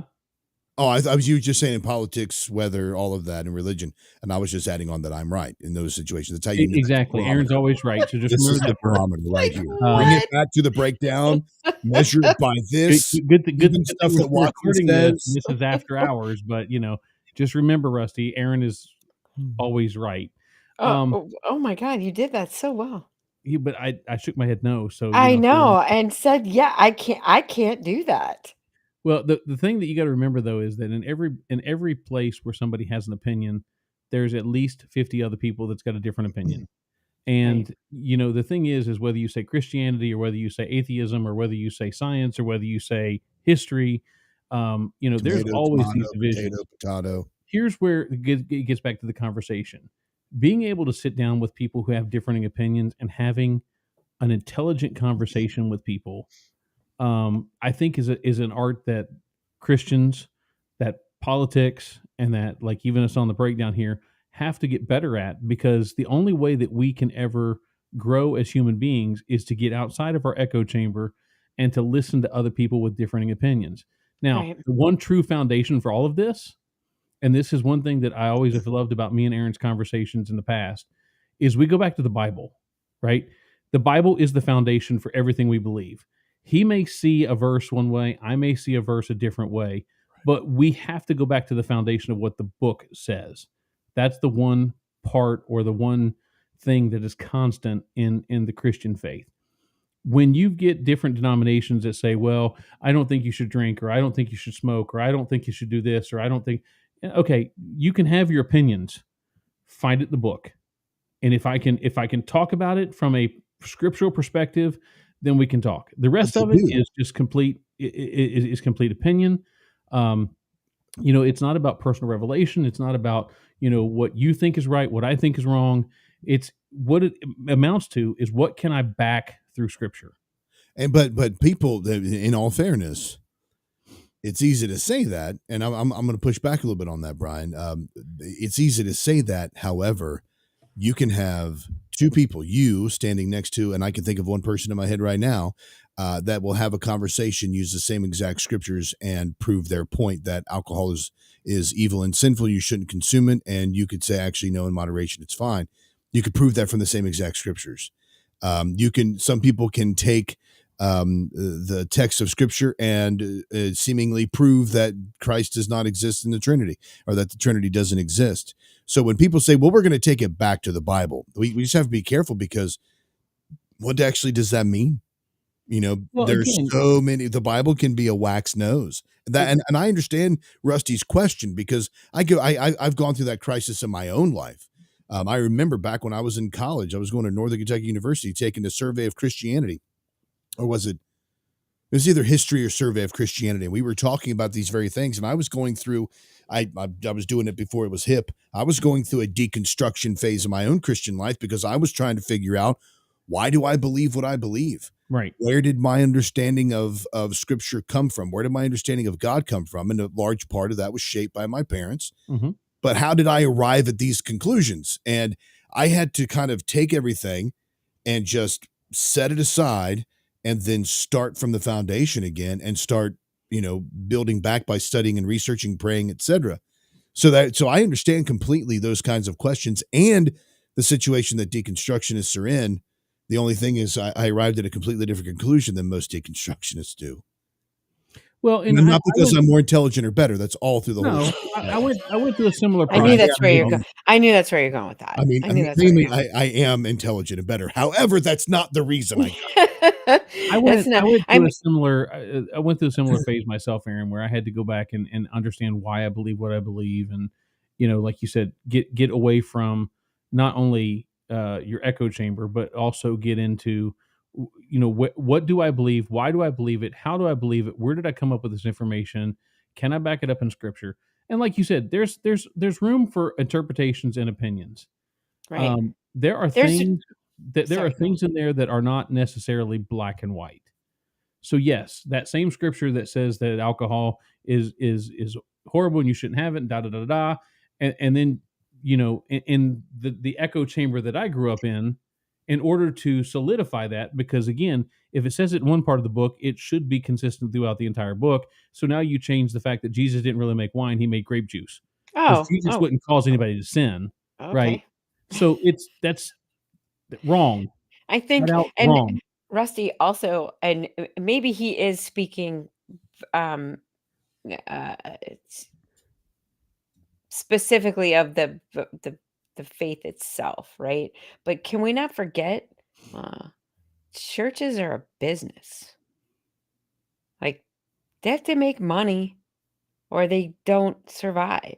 So there is some element of trying to get people to come, not everyone, but there is some element of a battle for the souls, a battle for the seats, battle for the people sitting there, because they're the ones that pay for the church to exist. So there is a certain amount of competition, and whether or not they're doing the right thing to attract new members is questionable, Rusty, from that perspective. Right. Melissa had a question there too about that, very similar to this, and this is she just said, "Here, I'll throw that up on the screen there for you, Erica, so you can see that as well." Mel. Oh, I mean, Mel and I know each other. She fully knows that I grew up Catholic. Yeah, so it's like, but there are other churches, like the Baptist Church is a business. So is the Mormon Church, and Oh my gosh, the Mormon Church is wealth. I mean, it's no joke. I don't think any church doesn't have a business unless they have no checkbook and they're just living off the land. If you're in a but commune, here's what you got to understand. There is an I don't want to say unholy, but there is an amalgamation to any organization that requires operation, right? So you Yes. can't just have a group of people sitting around, smoking the peace pipe and beating the drum and No, yelling, no, "Kumbaya." you absolutely not. All I was saying, Brian, is that there is some element of Right. the demonization of other faiths or other parts of Christianity shitting on each other. Well, Because again, you I don't- want to attract more people into your way of thinking because it makes money. Gosh, in this world, just stop for just a second. Isn't this world jacked up? Yes. Yeah. I mean, this is honestly. Sorry, I'm just reading a comment in the comment section. Do you want me to read it? It's really nice. Well, if you would And like it ends to. with a heart. Yeah, I mean, yeah, you can go ahead and read it if you'd like to. I mean, we read other comments, so I'll go ahead and let you read that one. Yeah, I think it's really nice. Aaron's been on a quest for over 20 years, studying why he believes what he believes and why others believe what they believe. It's something I respect so much about him because he doesn't simply accept what he was taught. He's always asking why. He approaches every side with an open mind. Can you scroll up? Because I can't see it. Oh, yeah. There you go. Sorry, that's all I can do right there. But refers to the Bible. I can't see the end of it, but it was very nice. And yeah. It says that he refers to the Bible to back his answers with biblical truth. Right. So, very lovely. I should marry that girl. And Melissa, I do think some of them change their rhetoric based on the congregation. Like, I mean, for sure, in the Catholic Church, you're going to get a different sermon on Saturday when all the old people are in there at 5 o'clock than you do on Sunday morning at 9 a.m. That's But absolutely true. to give a biblical answer, though, that was part of the reason why Jesus said that you should not have teachers that have itching ears, which means you don't change what the word says based on your congregation. Yeah, Now, you shouldn't. you shouldn't. But they So, do. do they? Yes. Yes. But then again, you have to wonder. Again, first of all, and to go about what you said, Erica, to touch on what you said a minute ago about the demonizing of other denominations or other faiths. I don't think true Christianity is the demonizing of people who are not me. One of the biggest fellowships I have in my area right now is I fellowship with a lot of Baptist brothers, and we'll have internal conversations. We'll have a lot of internal theological conversations, deep theological conversations, and I'm okay with that. I know they don't agree with everything that I believe, and they know I don't agree with everything they believe. Yeah, But for I us don't to even. Yeah, well, I don't even think you should be in an "we all believe together" kind of thing. No, and that's what I'm saying. That's But scary too. the thing is I will, in a heartbeat, I will send somebody across town to Clay's church because I know Clay. Yeah, I'll but send not, but somebody to hang on. Let me finish what I'm saying, Aaron. I don't mean to keep cutting you off, but I'll send somebody over to Brad's church because I have fellowship with Brad and I know Brad. I know Brad's heart. Do I agree with everything these men teach all the time? No. Do they agree with everything I teach all the time? No. But we are in fellowship with one another to further the gospel. The other stuff that we disagree on or that we are not in 100% sync with, that's not gospel. That's opinion. That's secondary doctrines or even tertiary doctrines that are not damnable by any stretch of the imagination. So, were you about to say something, Erica? I'm gonna let you answer Melissa's question because maybe it will be better than mine. Mine, because I mean, mine is so not done. Mine's not done, so I can't really answer it. Well, there's What question always. did I miss one? How do you choose what to follow? Oh, sorry. So here's I'm just going to be real. This is what sucks. So like aside from the fact that Allison dropped that comment there that totally threw me off because I Aw. didn't expect that from her. That was amazing. I love my wife. She's awesome. And I'm not just saying that. She really is a tremendous woman. She puts up with me. But Yeah, that's crazy. I won't gush about her right now, but I could go on for years about it. But so we have some great questions that are coming in, but I'm like, I don't know if you've noticed, but like as we keep talking, I keep like sinking down farther in my chair. Yeah, because it's almost 1:00 in the morning, and Yeah, so like these questions that we're getting from Mel and from Rusty, I mean, are great questions. do you And want to table it because we're a half hour after our 2-hour show? We can come back to it. It's not like Melissa and Rusty aren't. We can't. It's not like we can't find them. I know Rusty listens, but I don't know if Mel listens often because I don't know if she does, but I know how to find her. you Relax. two know I how to got. find her. Okay. Yeah. I get like that FOMO. I look up and I'm like, oh my gosh, are people actually listening to us talk? I'm like, let's just keep talking and keep talking. Let's just keep doing No, when Rusty says 15 minutes more, you do not listen to him because he will be asleep in 1 minute, and we'll be sitting here talking for 15 minutes. Especially if he keeps hitting that Weller. my let's see, do they Yeah, no, we need to go to bed. Although this will be a weird show on Saturday. We're talking about going to bed when we replay this on Saturday morning. yeah, if anybody's watching this, Sorry. this is a pre-record on Wednesday night. We were actually I threw the idea out last time about possibly doing about possibly doing a midweek show. We are working on some other things as well for to help grow the program. If we do a midweek show, I just don't think it should start at 10 p.m. It's we can't tough. do that on a regular basis. When back years ago, I used to throw newspapers, and yeah, I did. And I would get up at like 1:30 in the morning. I would go over to the warehouse where the papers were delivered. I could, it depended. Like Mondays, I could sleep in a little bit because it was always lighter. And then, as it got to Wednesday, it got heavier. And then Thursday to Sunday was like you had to be there at like 1:00 and you were done at like 9:00 in the morning. But there was one time, it was actually my last day throwing papers. I was so tired as I was driving down. I hit a cul-de-sac, and as I was coming back up the cul-de-sac, I stopped my car because I saw 7-foot tall African men playing basketball in the street. And I was totally blown away. I was like, what in the world? Why are they out so early playing basketball? That was my question. Not why are 7-foot, tall Africans here in Northern Kentucky playing basketball. Why are they out early in the morning playing basketball? Why are they up so early? Why are they up so early? No, sir, those are hallucinations, and you need to stop the car. Exactly. I was hallucinating that day. It was. Yes. So Allison just texted me. She was like, you need to stop. Yes. She's like, you need to stop. You're going to see Africans dancing on air. That's so true. All right. You're right. Africans not dancing. I'm going to bed. So Aaron, he's got one more question. He's getting ready. He really wants his last question answered. Who's that? Rusty. So he said to me, the hardcore believers of the Amish, they put their faith where their mouth is in all the aspects of their life.